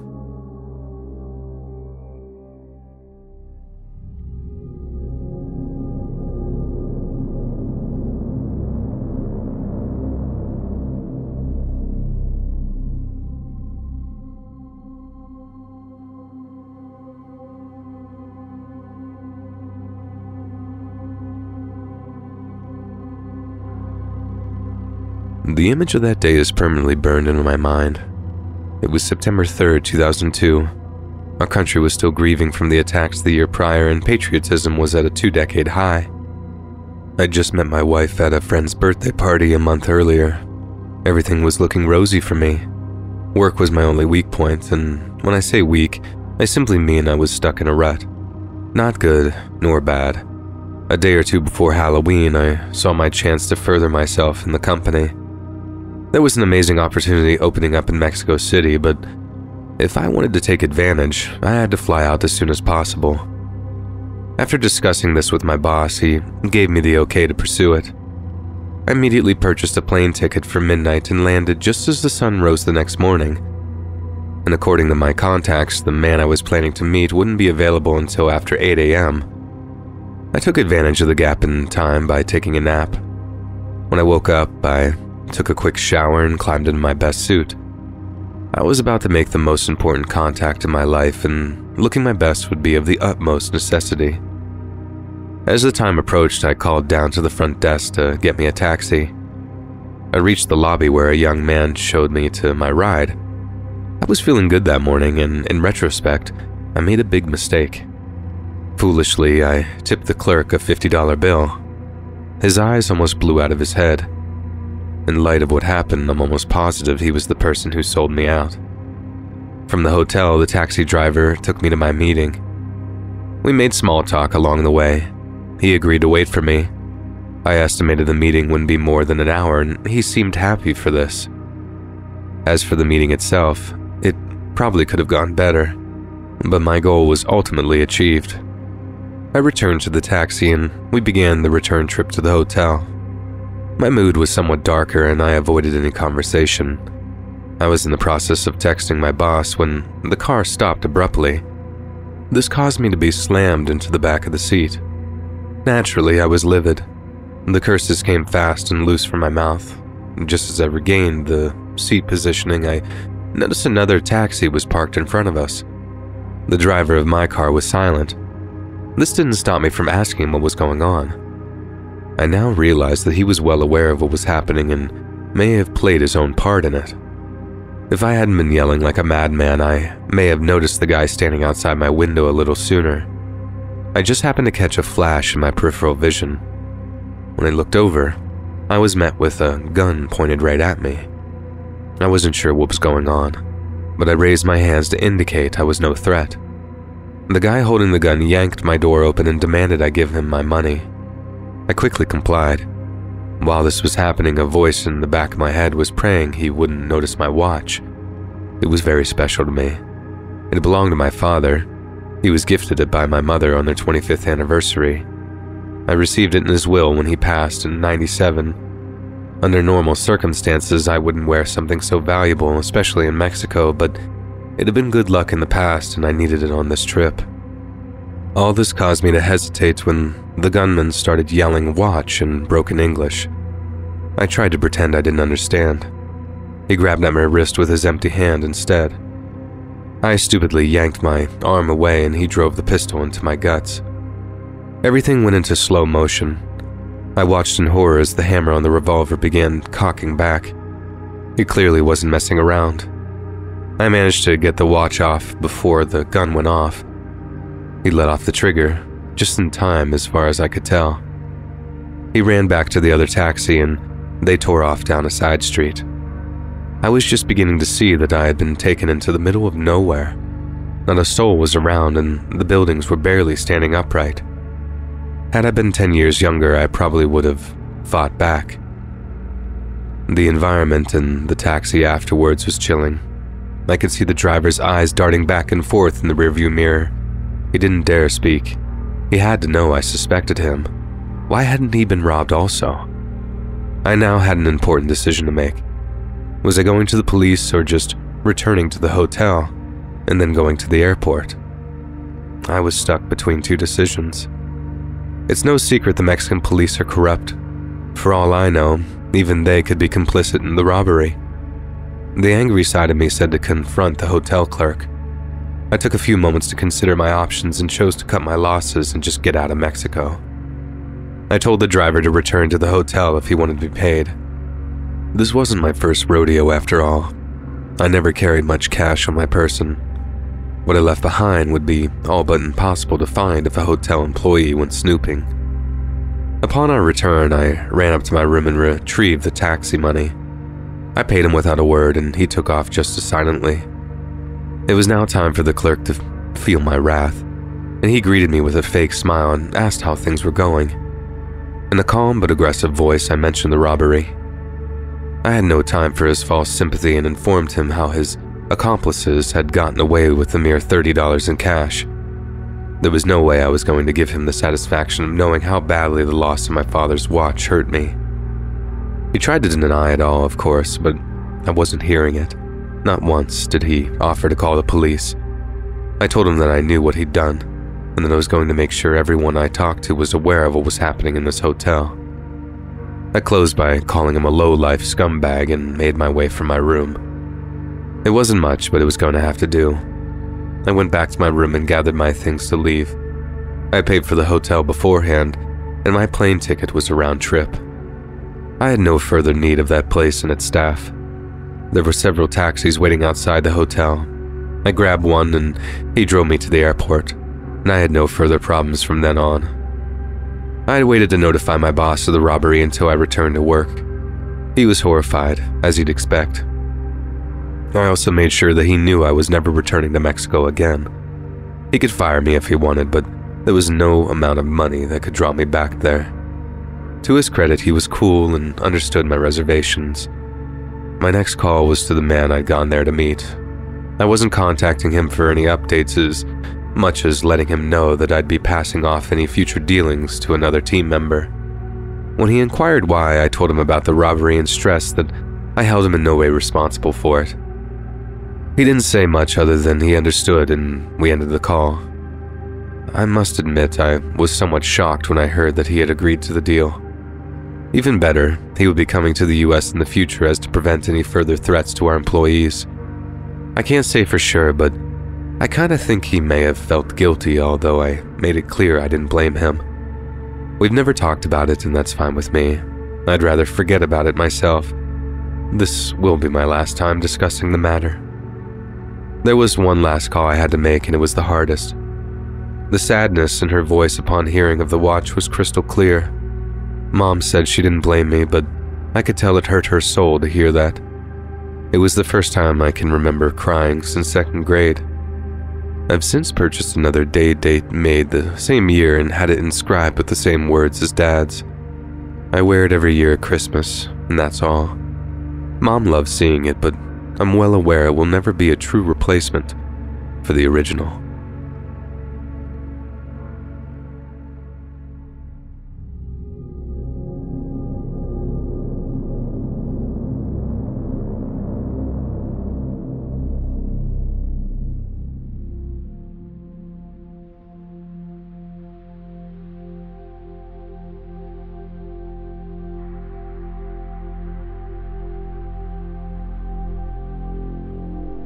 The idea to travel the country arose early in my senior year of high school.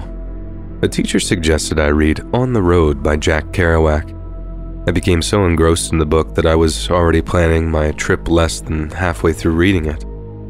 Originally, the idea was to take the trip once I'd finished college, but after some sage advice from my dad, I decided to move it up. Do it now. Life has a bad habit of getting in the way as you age. With my folks' support, I took a gap year and headed out the day after graduation. My parents believed I was traveling on a Greyhound. I had other plans, however. I rode the bus only as far as my first stop and got off. From there, I'd see the US the same way my folks had. I was going to hitchhike. Along the way, I had a few strange encounters and more than one near-death experience. What follows is perhaps the worst of them all. On this day, I was traveling through southern Missouri. As night approached, the elderly gentleman that had picked me up some 5 miles prior said he was going to have to let me off. I believed he lived nearby and didn't want me to know where. I was just happy for the ride. I bid him goodbye and he drove away into the setting sun. Probably half an hour passed as I walked along the road shoulder, my cheap headlamp lighting the way before me. This section of road was in the middle of nowhere. Thus, very little traffic passed me. The sun had long set and the temperature seemed pleasant. I felt well rested and wasn't going out of my way to catch a ride. Nonetheless, an old pickup soon passed me and pulled over about 20 yards ahead. I stopped and watched for a moment just to be sure he was stopping for me. He must have realized this. The driver hung his left arm out of the window and waved me forward. I began jogging toward the truck. I was almost at the bumper when the truck lurched forward a few yards. This is a common joke that drivers play on hitchhikers. I'm sure you've seen it on at least one movie. I tried to be a good sport and laughed it off. Once again, I began quickly approaching the truck, and once again, the truck lurched forward a few yards. This was the part of the game, and I continued to be lighthearted about it despite actually getting very annoyed. This is usually where the joke stopped and the driver let me in. Unfortunately, my new friend didn't follow the rules. This time, the driver let me get up to the passenger's door and looked over at me. Before I could get a word out, he slammed on the gas and screeched away. I was fed up by this point. Without thinking, I made a massive mistake by giving the guy the finger. It's a thing I'd seen a million times growing up, and I'd never seen anything other than a few cross words given in exchange for it. However, for some reason, now that I've grown older, I've come in contact with more and more people who react with outright fury to this gesture, and I just met one.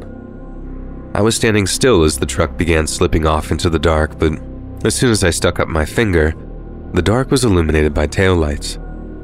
At first, I thought he was trying to lure me in again, but I soon realized he was making a 3-point turn and coming back. A sick feeling began churning in my gut. I had a collapsible baton that I carried for protection and slipped it from my bag. I thought he may be coming back to start a fight. The strange part was that as he grew closer to me, the truck got faster, and the grill was aimed right at me. I'd estimated it was until he was roughly 20 yards away and closing fast that I turned and ran. For all intents and purposes, I was now running for my life. I tried to shake him by cutting into the field alongside the road, but he followed. Then I cut across to the other side. That side was enclosed by a metal tubular fence I had to quickly climb. To my amazement, he plowed the fence over like it wasn't there. I looped back around and out onto the road. He was now very close. I could feel the heat of his engine on my back. I could also feel my body beginning to wear out. One misstep or stumble and I'd be smashed. Perhaps another 10 seconds later, I noticed a turnoff coming up on my left. When I was close enough, I cut off the pavement and down the road. Up ahead, there was some bushes and a wooded area. I summoned up all the power I had left and pulled away. I reached the trees and dove into a ravine. I switched off my headlamp and crawled down under some fallen trunks. It was the first time since this all began that I felt safe, but still, it wasn't quite over. I laid as still as I could and tried to slow my breathing. I could hear the low rumble of the truck's engine passing just yards away. All of a sudden, the woods lit up like a summer day. Unknown to me, that crazy redneck had a spotlight mounted on his truck. The beam passed by my hiding place more than once. At one point, I was sure he had seen me, but he never did. He gradually got further and further down the road until I felt safe enough to move. Over the course of that night, I crawled deeper into the woods. His light would pass by my hiding place occasionally, but I was now too far away to be seen. Around 4 a.m., I finally heard the engine rev up and the tires screech as he sped away. This time for good. I remained in my last hiding spot until well after dawn. The chase had so worn me out that I fell asleep despite still being terrified. And just after 10 a.m., I quietly and carefully stepped from the trees. This guy wasn't anywhere I could see, but I stayed off the road for the rest of that week. Early that Sunday morning, I got a ride from a family going into Oklahoma for a rodeo. I kept my pursuit to myself, though. I didn't want to lay my problems on some complete strangers, and as we passed into Oklahoma, I let out a big sigh of relief. I'm sure they thought I was crazy, but they were too nice to say anything. That night on the road still haunts my dreams occasionally. My meeting with the family begins a new interesting chapter in my own on-the-road story, but I'll save that for another time. Let's just say I spent a night in the hospital after a run-in with a nasty bull. Until we meet again, friends, stay free and never grow old.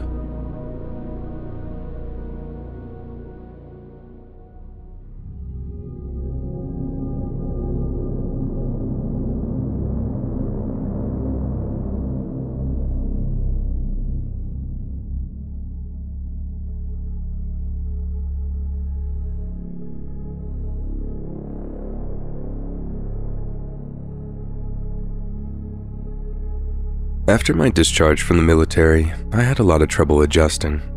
My wife could tell I was struggling especially hard one morning and suggested I go for a walk in the nearby woods.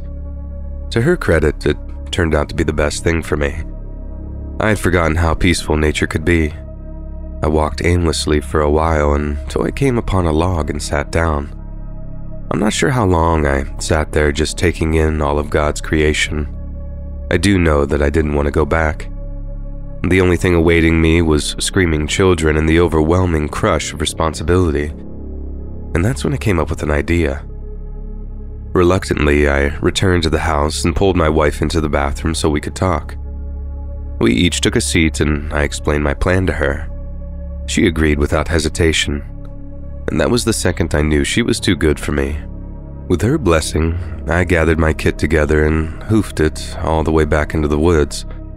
For the next 3 days, I camped and explored almost every inch of those woods. I lived off the land, taking only what I needed, and when I emerged, it was like being reborn. From that point on, nature would be my retreat. Another year passed and I continued my little escapes, as my wife called them. I initially stuck close to home, but I soon began to crave a new environment. This brings us to the focus of my story. Not far from me was a large tract of forest used by motorcycle and ATV riders. I've been curious to check it out, but wanted to wait until traffic decreased with the arrival of colder weather. When the time arrived, I packed up all my kit onto my old Honda quad and began my journey. I stuck to major trails at first. As I became somewhat comfortable with my surroundings, I cut off onto an older, long, unused one. It was about 4 p.m. when I came across this open area near a creek. I made camp and watched the sunset from a chair I'd made with my own 2 hands. The next morning, I was getting water when I noticed an old shack setting off under some trees just on the other side of the creek. I planned to check it out after a quick breakfast. Things got away from me and it was almost lunch before I got around to it. I didn't expect there was much to see, but noticed the windows had been covered with burlap, a sure sign of use.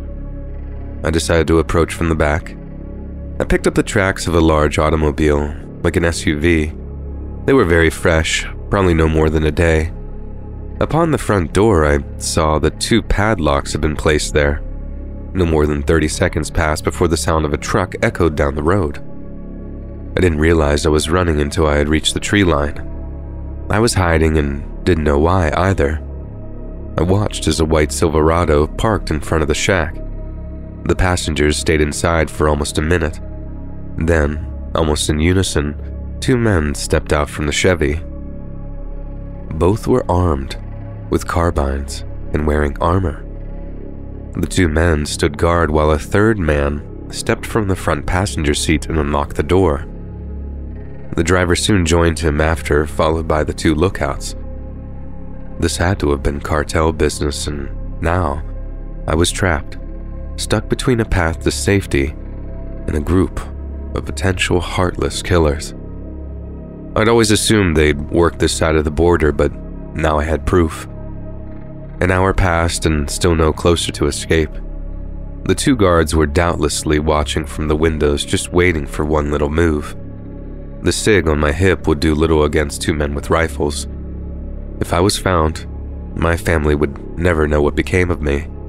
There was no way that I could do that to them. I had no other choice but to sit tight and wait. Fortunately, my respite soon came. The group of men exited the building, one carrying 2 duffel bags. The guards took one last look around and the Chevy disappeared back down the same road it had arrived on.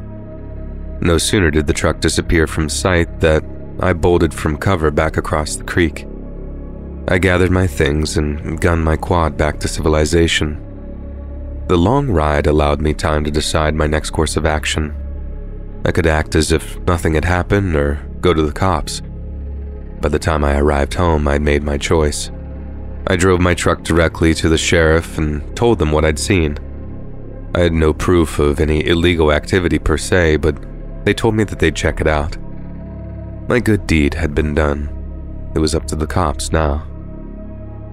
I know another 9 months went by and no news had reached me. My curiosity got the best of me and I took the Honda back out to take a look-see. I took a position not far from my old camp and set up, and I'd be shocked by what I saw. The old shack was no longer standing. Not gone completely, but from what I could tell, it had been burned down. I decided to take a closer look. On scene, things were much clearer. Not much remained other than some assorted small pieces of metal and charred furniture. I was happy to see it gone, but a little flame of curiosity still burns inside me regarding exactly how it got that way. What had become of the men I'd seen, and what had they been doing? I suppose I'll never know. I often remember that little shack in the middle of nowhere and wonder how many forgotten places like it exist in this country, and what awful things may be going on inside of them. If I come across any others, I'll be sure to share them here. I'll see you all out on the trail.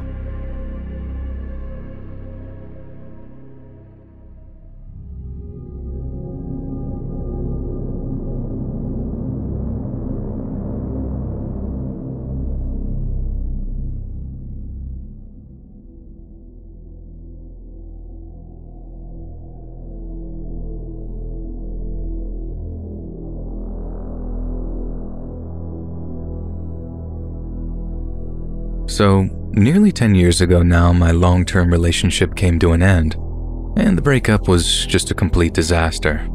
Long story short, he dumped me, we were still living together, it turned nasty, and I was heartbroken. Not heartbroken like feeling a bit sad and treating myself to a tub of ice cream. I'm talking full-on, can't get out of bed, no appetite-style depression where I literally couldn't stop crying for days. Not my proudest moment, but I was young and he was my first boyfriend, so I think he can let me off.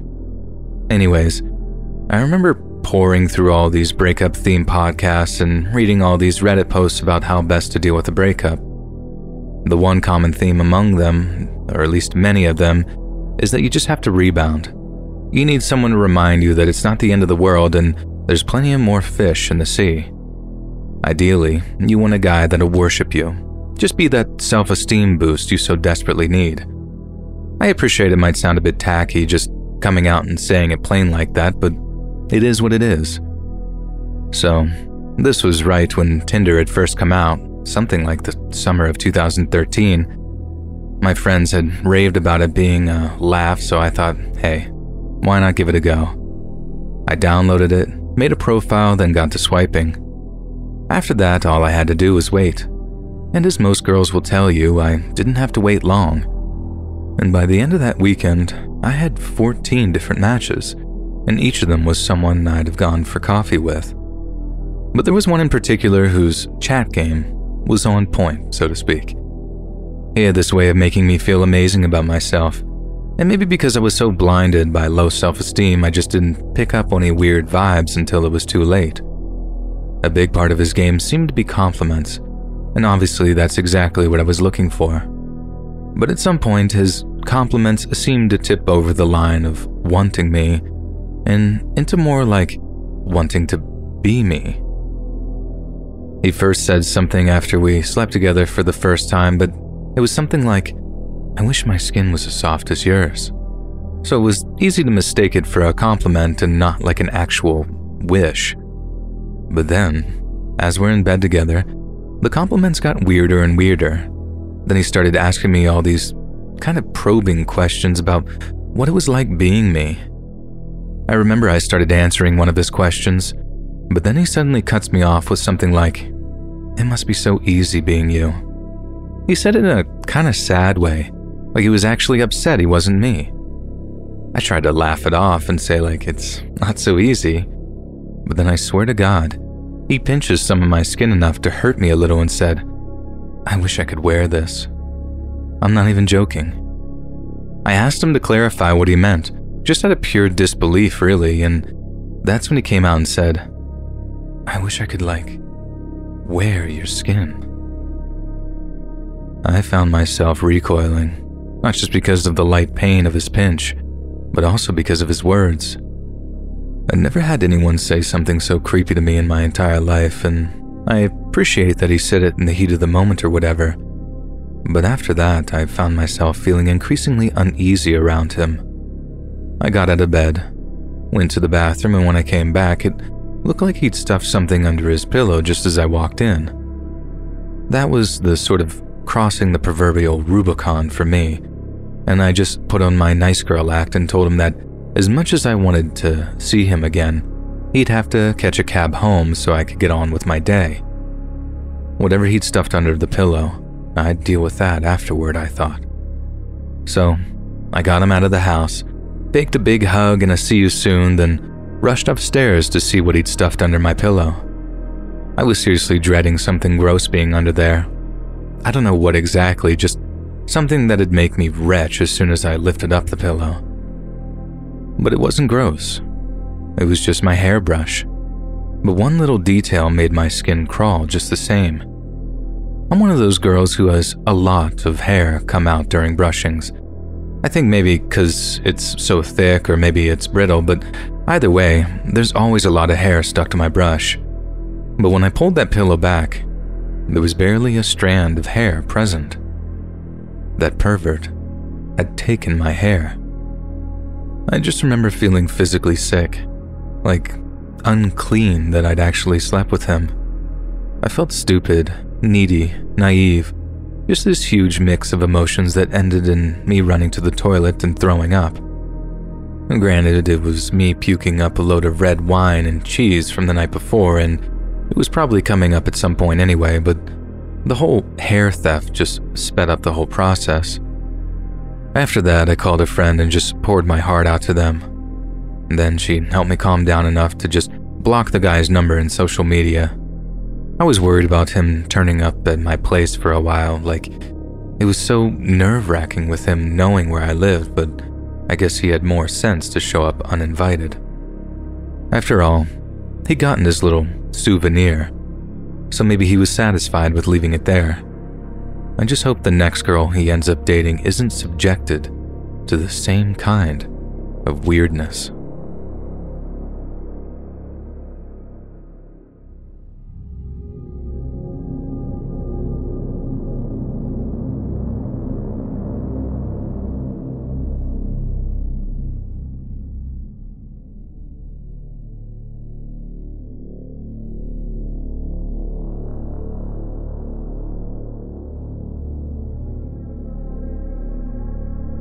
This happened about 5 or 6 years ago. Me and my friends were freshmen in high school. We frequently went into the woods near our school that had some abandoned structures. Sometimes we went in there to smoke, graffiti, or just otherwise explore. It was always a pretty fun time. On a fall day after school, we decided to go exploring in the woods as we would usually do. For the first 10 or 15 minutes into our little adventure, everything was normal. Then eventually we came across a tree that had a dagger sticking out of it. I immediately got a horrible feeling. One of my friends, Nathan, went over to the tree and took the dagger out, and sure enough, it was 100% real. I'm not exactly sure what I was thinking, but a part of me was hoping that it was some sort of gag toy. We all just kind of looked at each other, a little weirded out, but didn't think much of it. Maybe thought someone left it there before we came to mess with it, whoever came across it. That's what we were all hoping for. Nathan put the dagger in his backpack and off we went. It wasn't long after we came across the tree that things started to get weird. I was the first to notice it. There was a man in all black following us, keeping a good distance away. He was always to the right of us, hiding behind some trees. From what I could see, he looked to be of average height, wearing a black hoodie, black jeans, and black boots.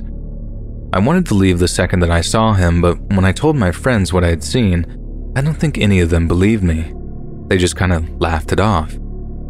Either they thought that I was seeing things, or they thought someone was just messing with us and they didn't feel very threatened by it. By the time we were about 40 minutes into the woods was when they finally saw him. This time he was a lot closer, about 30 feet away from us. I still couldn't make out much detail about his face because he had his hood on and his head down, although I could see he was wearing a white t-shirt underneath his hoodie. Everyone froze for a brief moment. There were 4 of us, and we just stared, not really sure what to do with the situation.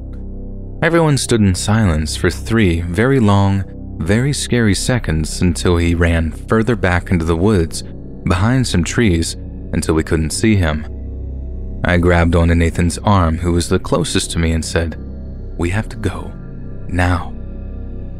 I had a horrible pit in my stomach. At first, we made our way back to the entrance of the woods at a jogging pace. I think we were all trying to downplay the experience in our minds to not invoke pure fear and panic. We kept at that pace for a minute or two until we heard leaves crunching and sticks breaking behind us. We turn around, and there he is, trailing us. We started running, and he starts chasing us. I was the one behind the group, so the man was closest to me, and I could hear his heavy breathing. That's how close he was to me, a whole arm's length away. We picked up our speed, and I thought for sure I was going to pass out because I was fairly out of shape, but luckily we made it out in about 25 minutes, stopping once or twice to catch our breath when the man wasn't in sight. Once we all got out, we just kind of looked at each other, trying to figure out what in God's name just happened. We didn't think about it much after. I don't think any of us wanted to think about it for too long. Looking back on it now, we probably should have reported it to the police in case that man tried to hurt any other innocent kids going into those woods. But unfortunately, the thought didn't cross our minds. I don't know if it was him who placed that dagger in the tree or why it was there, and honestly, I don't want to think about it. I don't know why he was there or what his intentions were. I'm just glad we got away, and I hope that he wasn't hurt or hasn't tried to hurt anyone else since.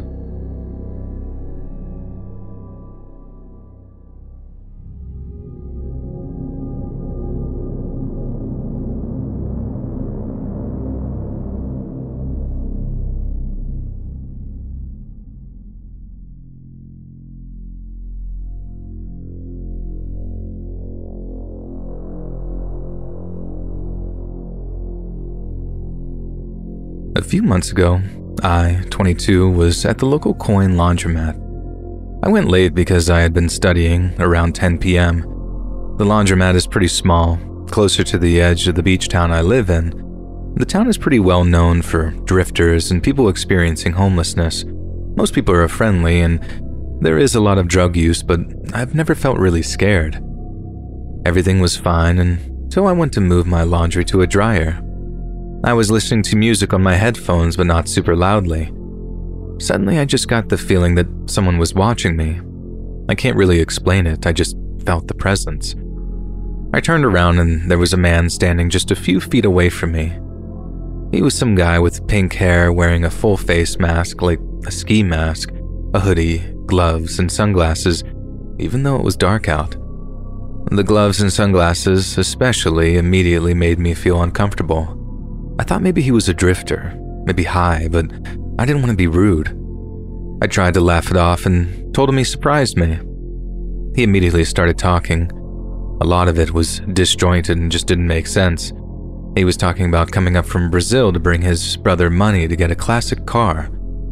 None of it made much sense, but he would ask me questions and wait for me to respond, so I tried just to play along. I still thought he was probably just high or something, but he was standing between me and the only door, and I started getting this gut feeling that he was blocking the door on purpose, not just accidentally as he talked to me. He was getting closer to me as he talked, and the feeling got stronger. Logically, something was off, but mostly I just had this feeling in the pit of my stomach that I needed to leave and keep him talking until I could. I started to edge to the side, but he stayed in front of me, and the feeling got more intense. I started to grip my keys in attack position just in case. He talked more and then backed off a little. He took off his backpack, which was a child's unicorn backpack, and set it on a nearby dryer. I looked over to the door for just a second, and when I looked back, he was pulling something I couldn't see out and holding it to the side, behind him where I couldn't see it. But I did see what was in his backpack: duct tape. Instantly, it was just like an alarm went off. There was no more worrying about being rude, no more second-guessing myself that he was just off but harmless. It was like this cold, numb dread just washed down over me. I almost felt calm, like I knew the next steps, knew I had to do something. Time seemed to move in slow motion, and he turned back to me, not saying anything anymore, and took a step forward. I gripped my keys as tightly as possible and tried to mentally prepare for a fight. I remember being afraid that I would move too slow or be too weak, like in a nightmare. But all of a sudden, the door to the laundromat opened and a woman walked in, barely even looking at us as she went to get her laundry. It was like a scene in a movie, a moment of intensity just interrupted by something innocuous, and suddenly, it's over. He just turned, grabbed his bag, and left. I was so scared that I just stayed there a minute until I could get my laundry and just go home. I didn't report it. I never knew what to say since nothing had actually happened. But when I think about it, I think the scariest thing is that he left as soon as someone walked in. If he was just crazy, it wouldn't have mattered. I think a stranger's laundry timer saved me from something terrible. I don't go to the laundromat anymore. I joined a laundry service, and the extra cost is worth it to never go back.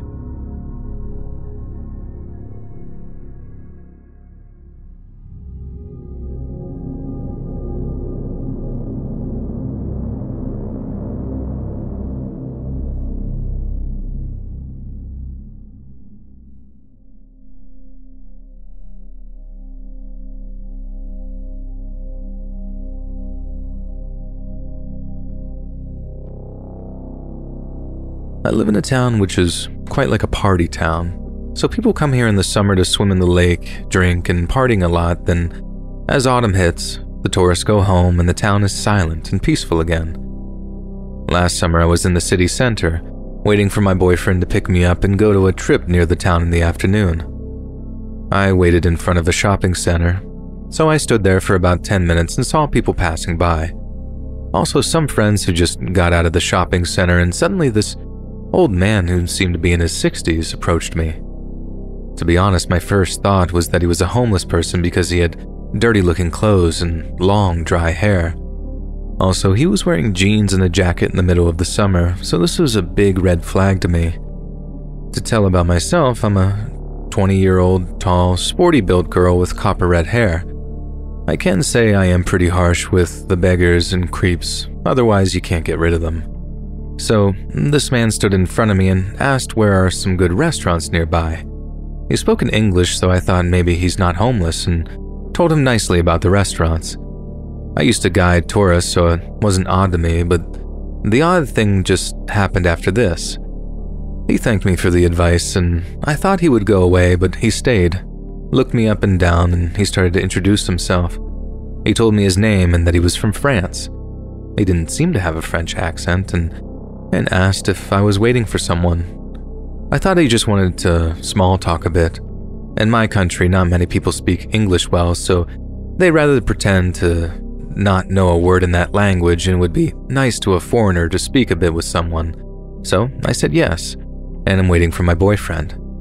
He seemed a bit angry after I mentioned my boyfriend.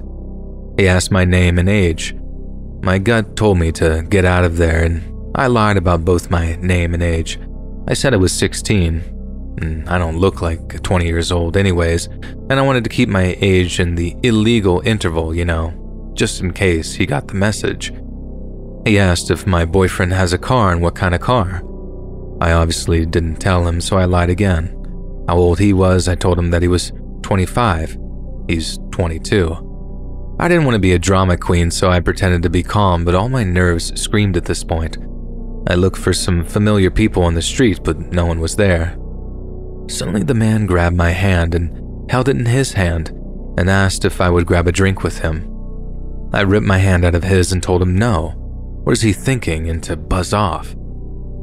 I didn't wait for him to leave, so I was the one who left first, and in super speed I started walking to the nearby skate park because I knew some of my friends spent a lot of time there. Also, the skate park is right next to the police station. I didn't have the nerve to look behind me, so I just walked as fast as possible. There was no one I know at the time, but I saw these boys sometimes here with my friends, and there were also some who I saw at the high school a few years ago, so I sat on the bench next to some skater's backpack, and then I looked back. The man was on the other side of the street, staring directly at me. The boys at the park approached me because they told me that I looked pale and asked if I was okay. I told them about the man on the other side of the street, and when everyone looked at him, he finally got the message and left. My boyfriend arrived 2 minutes later. I texted him where I was prior, and he was in a traffic jam, so that's why he was late, but it's not a weird thing. There's a lot of traffic jams here in the summer. And so, I don't know what that man wanted, what would happen if I didn't go to the park. I thought after that I overreacted to the whole situation, but I don't know. Something was really not right with that man. Anyways, I'll never forget a look on his face while he talked to me, and he just talked so quiet, almost in a whisper. There was clearly something wrong with him.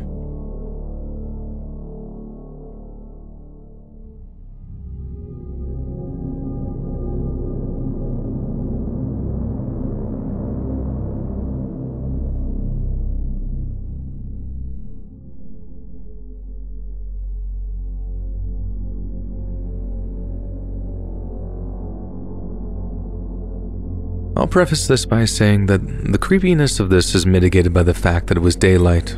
I wasn't alone and it was pretty explainable, so I hesitated to post it here, but it sure shook me up, so I figured I'd share what happened the other day. I, a 30-year-old female, work from home currently, but had to travel into the office, which is in another city, to pick up some equipment during my shift. I don't have a car and it's a pain to get there and back.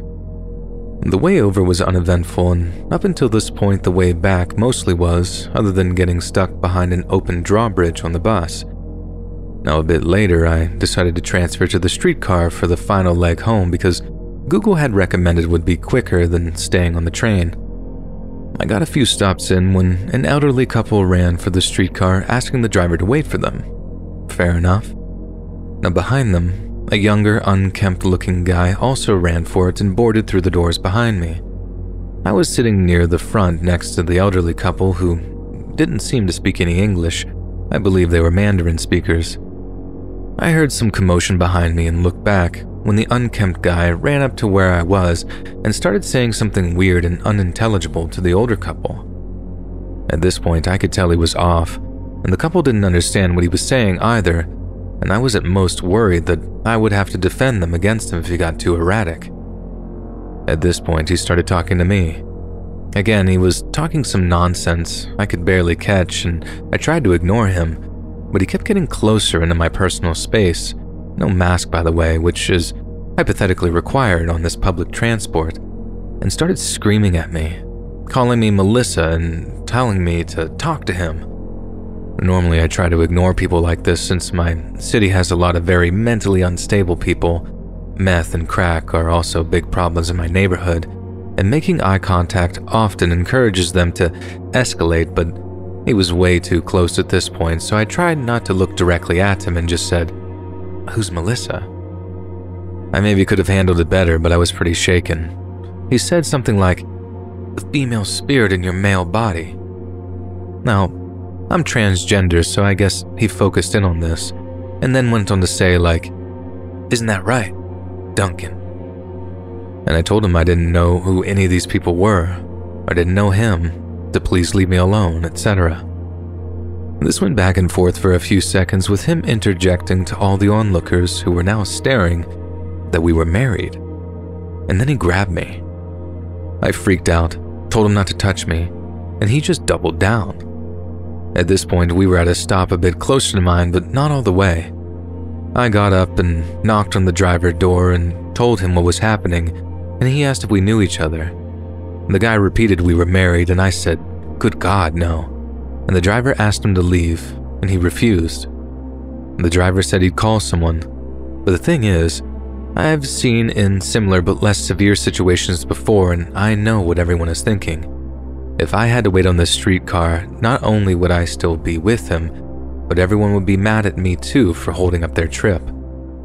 People here mostly won't help strangers who are in trouble, and in fact they'll be upset at you for inconveniencing them with that. So, I made a decision. I was just going to jump off at this stop and try to lose the guy. Naturally, he followed me off and started getting more hysterical, yelling what he thought was my full name, saying I was possessed by demons, crying, the whole 9 yards. I just started backing away when this younger female law student from the campus nearby, who I guess had seen what had happened, walked up and offered to walk quickly with me downhill and make sure he didn't follow. I thanked her, and we did. And when we were down the hill on campus, and I was sure he was gone, I thanked her again, and we went our separate ways.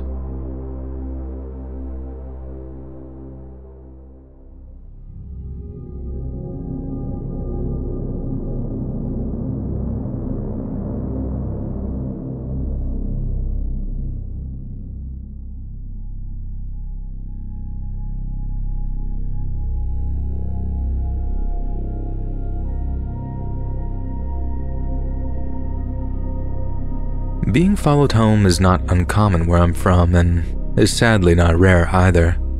Men will see you walk at night or even day sometimes and catcall to get your attention.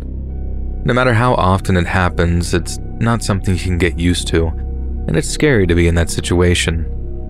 This night I was with my ex walking him home. He was a horrible boyfriend and he got extremely drunk, forcing me to walk him home and make sure he goes inside. I asked him to call a taxi for me because my phone was dead and he agreed and went inside. I stood outside of his apartment waiting, but as time went by, I realized that the taxi is probably not coming. At the time, I thought that they forgot to send a car, but I now realized that probably my ex didn't even call, he just passed out. It was December and it was extremely cold outside. I was angry at my ex for getting drunk, angry at the taxi company for forgetting to send a car maybe, angry at everything and just angry at everybody. It was almost midnight, and if you read my previous experiences, you will understand why I didn't want to walk home even though it was only a 15-minute walk. As I'm waiting, I see a Jeep park a little further away from me. The guy gets out of the car and leans on it, just staring at me. After a couple of minutes, I realize that he is waiting on me to approach him, and if I don't, he'll be the one to make the move. I panic and start thinking what to do. I have two options. One is to walk home and risk him coming into my street, which is dark and a great place to hurt someone. A 15-minute walk is plenty of time to get hurt. Or my second option is to walk to my grandma's house, which is 5 minutes away, but the whole street to hers is dark and pretty much empty. She lives on a street that is mostly stores and offices. She refused to sell her house when other people did, so there aren't many houses around her. I couldn't get into my ex's apartment because I had to be buzzed in and it was midnight. I decided to go to my grandma's and start quickly walking. The guy, of course, gets directly into his car and starts driving behind me. I pretend that I'm on a call in hopes that he wouldn't do anything if I was on the phone with someone. And as soon as I see my grandma's house, I start running and quickly go into her yard. Everyone is asleep, so my best bet is to ring the bell because I don't have a key and hope someone might be awake. Thankfully, my uncle is. I tell him someone is following me. He drives a Jeep and I'm scared he might hurt me. My uncle doesn't hesitate. He runs out into the cold December night in his shorts and t-shirts and sees the guy. He yells to me, "Is this him?" as loud as possible. The guy sees this and pretends he's on his phone and gets into his car and drives away. My uncle calls a taxi for me and waits until the taxi gets there. I thought that would be it. As soon as I got into the taxi, I felt safe, and I tell the driver my address, and as soon as he turns, we see the car. He tries to follow the taxi. At this point, I have absolutely no clue what his intentions are. Is he armed? Does he want to hurt me because I got my uncle on him? I start crying and quickly explain to the driver what's going on. He was an older gentleman, and I felt like he had been waiting on this moment his whole life. He told me not to worry, that he'll lose him, and he won't allow for that guy to see where I live. He did lose him, mostly because the Jeep gave up and just left. But that taxi driver got to feel like a hero, and he was, and I got home safely.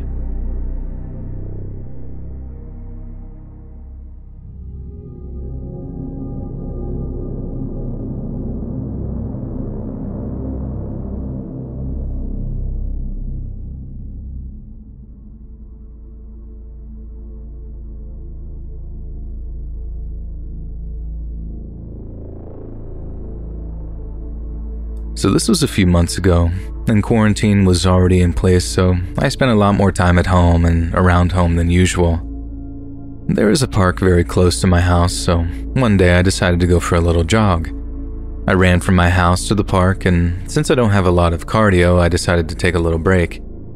I noticed that a guy was looking my way, but I didn't think anything of it, until I started jogging again, and he started walking at the same time.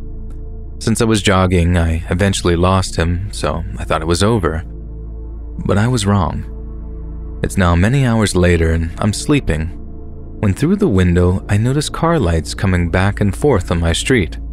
The window in my room gives a little view into that street. Now, some may think it's normal, but I live in a very quiet neighborhood, so I wanted to see what was going on.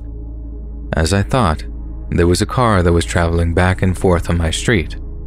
Then, the car stops right in front of my house, and the same guy comes out of the passenger seat, which means there was at least another person with him. Until that point, I was still half awake, but the sight of that same guy looking up to my window, seeing me, and smiling, woke me up real quick. I immediately closed the blinds, which are a tiny bit see-through by the way, and climb into my bed, phone in hand. After a few minutes, I fall asleep, only to be woken up by light tapping on my window. Remember when I said my blinds are a little bit see-through? Well, I could make out the silhouette of a man, probably the same guy since there was still car lights in the street, and he was crouched at my window, tapping from outside.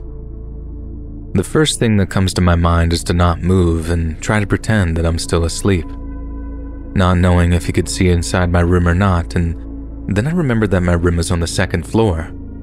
How did he climb onto the little roof area outside my window? I have absolutely no idea, but I know that going down is not easy. I slowly pulled the covers over my head and called the police, whispering and telling them that the guy was still tapping. They told me to slowly get out of reach of the window in case he breaks in or something, and that they would be there in about 5 minutes. I crawled out of bed and into the bathroom, where I could see the street behind my house, and waited. After a few minutes, I hear the knocking stop, then silence, and then a big thump. Then more silence, and a knocking at my door downstairs. I was still on the phone with the operator when I heard someone call out that it was the police and that the guy was gone. I told the operator that the police had arrived, and they told me to wait. There was silence, and she said the police had not arrived yet and to not open the door under any circumstances. Soon enough, she tells me police are now there and that I can go open the door. I go check outside my bedroom window out of paranoia, and there were in fact 3 police cars and about 5 or 6 officers outside my house. I go downstairs as one of them is knocking, and I open the door, thank the operator, and hung up. I tell them the whole thing, and they tell me that the guy was already gone by the time they arrived, but that there was no one there anymore. In the next few days, I saw officers on my street, but I never got news about the guy or those guys, and the only thing they found was a rope and a small knife. No fingerprints, no guy, no car, nothing.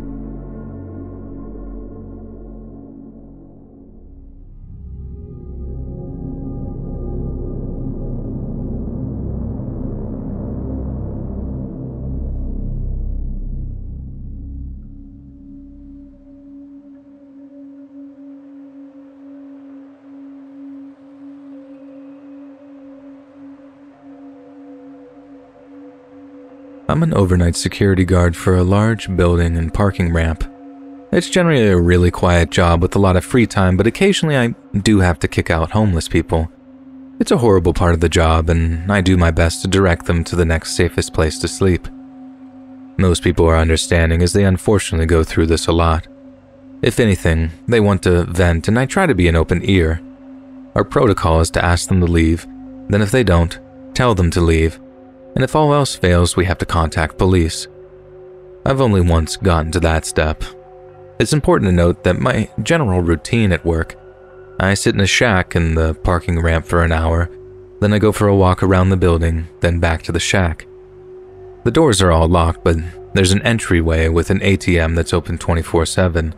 This is usually where I find people looking for a place to sleep. For more context, I'm a smaller woman and unarmed. On this night, there was a woman trying to sleep by the ATM.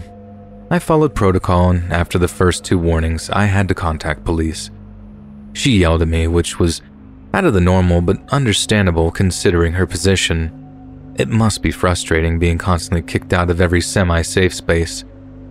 The police arrived, and because I was a little scared, I always am, I watched from inside the building, out of view to make sure they got her out. If she was yelling at me, she was full-on screaming at them. This goes on for about half an hour before she leaves the building. Unfortunately, that's all the cops are required to do, so she makes her way to the bus stop right outside. The problem with this is the bus stop is parallel with my shack. She just sits and stares at me with hatred in her eyes. This gets uncomfortable pretty quickly, so I decide to take another walk. When I'm passing the door that leads to my shack, I decide to take a peek out of the little door window. I don't usually do this, but I felt uneasy knowing that she was probably still in the area, and it's a good thing I did. I can just barely see it, but behind my shack I see the slightest wobble. There she was, hiding right behind my shack. It's not a big thing, maybe a 10-foot cube made of large windows and metal right at the entrance to the parking ramp. I have no doubt she was waiting for me. I call the police and just keep watching from the little door window. While I'm waiting, she eventually lets out an angry scream, kicks the miscellaneous junk in front of the shack, and storms up the stairwell on the parking ramp. For an extra kick of anxiety, the floor above me had a broken door that wasn't locked at the time. Eventually, police get there, and after some harsh words, they get her to leave again, and this time she walks off into the night. What really scares me was what I found on my next walk. There's a mirror next to the door I was watching her from. I couldn't see it from inside, but from this side it was obvious. She had broken the mirror and a large piece was missing. Maybe I've allowed my anxiety to build all this up in my head, but from my perspective, she had taken a large, sharp object, hid behind my shack, and waited for me to walk up. You can tell me if I'm overreacting, but to my nameless potential assailant, I wish you better times and a bed to sleep in, but I also hope we never meet again.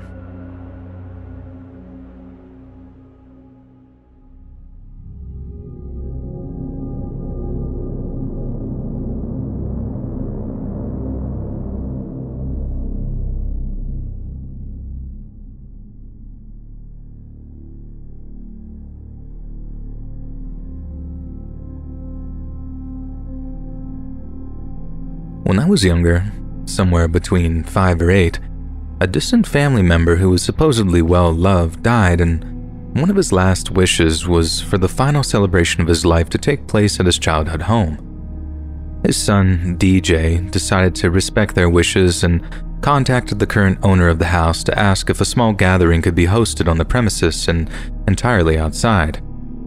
As far as DJ and everyone else could tell, the homeowner was kind and understanding and agreed, offering to help out but being clear on boundaries and such. Fast forward to the event itself, my family is arriving, I'd say at around 3 in the afternoon, and I have this horribly anxious feeling deep in my stomach that I can't quite shake. I mention it to my mom, saying something silly that I probably heard on TV about my gut feeling, and my parents shrug it off and tell me it's fine and to come on. I trust my parents, so I step out of the car, all dressed in a cute dress and layered in cheap plastic jewelry. Think Mardi Gras beads, that I proudly chose myself to appear formal for this serious occasion. My mom, my dad, and I all walk towards the backyard, aiming towards the right-hand side of the house as the inside was off-limits due to it being private property when a man busts out of the front door holding a bat. This is not just a normal baseball bat intended to occupy the children. No. This man busts out of his front door, screams at everyone, talking about how horrible we are and how our family is disgusting, all the while gripping a beat-up baseball bat full of nails. Immediately I panic, and my fight or flight, in this case flight, kicks in, and I make a beeline to our old blue car I only just got dragged out of by my dad. I jumped in and slammed the door behind me, panicking with tear-blurred vision and an incredibly upset stomach when I looked out the window and see the man. The crazy man who made the quick decision to target an elementary-age little girl as he took a swing at the car and hit the area above the back tire, creating a loud ringing and a dent. My dad, who took what felt like 5 hours but was probably only around 10 seconds, pushes the man away and jumps in, my mom following quickly behind. We speed away from the house and back home, not mentioning a thing except for how proud of me they were for running, and that they'll listen to me if I ever have that horrible gut feeling that something is wrong again. Though both my mom and dad kept shooting quick glances behind the car and whispering to each other. My family never discussed this event with me around again, but when I asked my mom what happened years later, she explained that the man decided to do a Google search on DJ and found his estranged criminal brother's record on Google and decided that this was evidence enough to attack a family during a wake with a nailed baseball bat.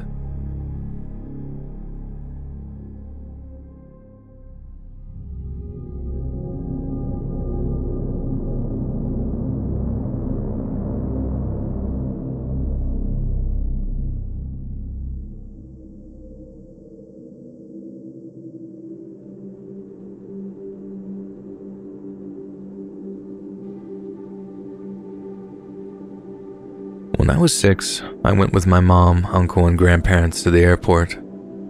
My grandparents were taking an international flight. This was in the 80s, so this meant we were allowed to walk all the way to the gate and wait with my grandparents right before they boarded the plane. Times have changed and this is no longer allowed. My mom was sitting with my grandparents having a conversation. My uncle was off getting coffee somewhere, and being 6 years old, I became bored of sitting and started to wander off a little. My mom called me to her and gave me the stranger danger talk and how I needed to stay with them. My attitude was like, yeah, whatever. Again, my mom got distracted by my grandparents' questions and I began to wander off again. I peeked my head and looked down the hallway. There were people coming and going, and less than 15 feet from me, I saw a creepy man, long brown hair to his waist, dressed in black leather head to toe, beard and a mustache. He was about to open a door, which I'm assuming now was the bathroom. As he opened the door, he looked right at me and waved his finger to me to come there. I immediately thought of the conversation my mom had with me just a few minutes ago. Plus, the guy looked evil. So I immediately turned and ran back to my mom. I said, "Guess what, Mom? A stranger was trying to take me. You were right." I don't remember her taking me very seriously. She was helping my grandparents with their tickets and wasn't paying too much attention.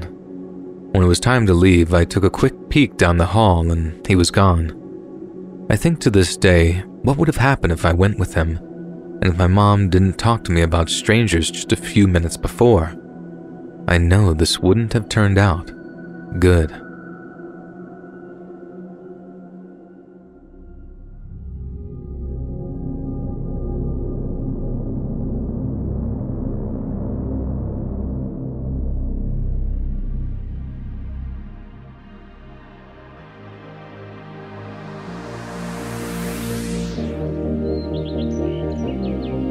Hey friends, thanks for listening.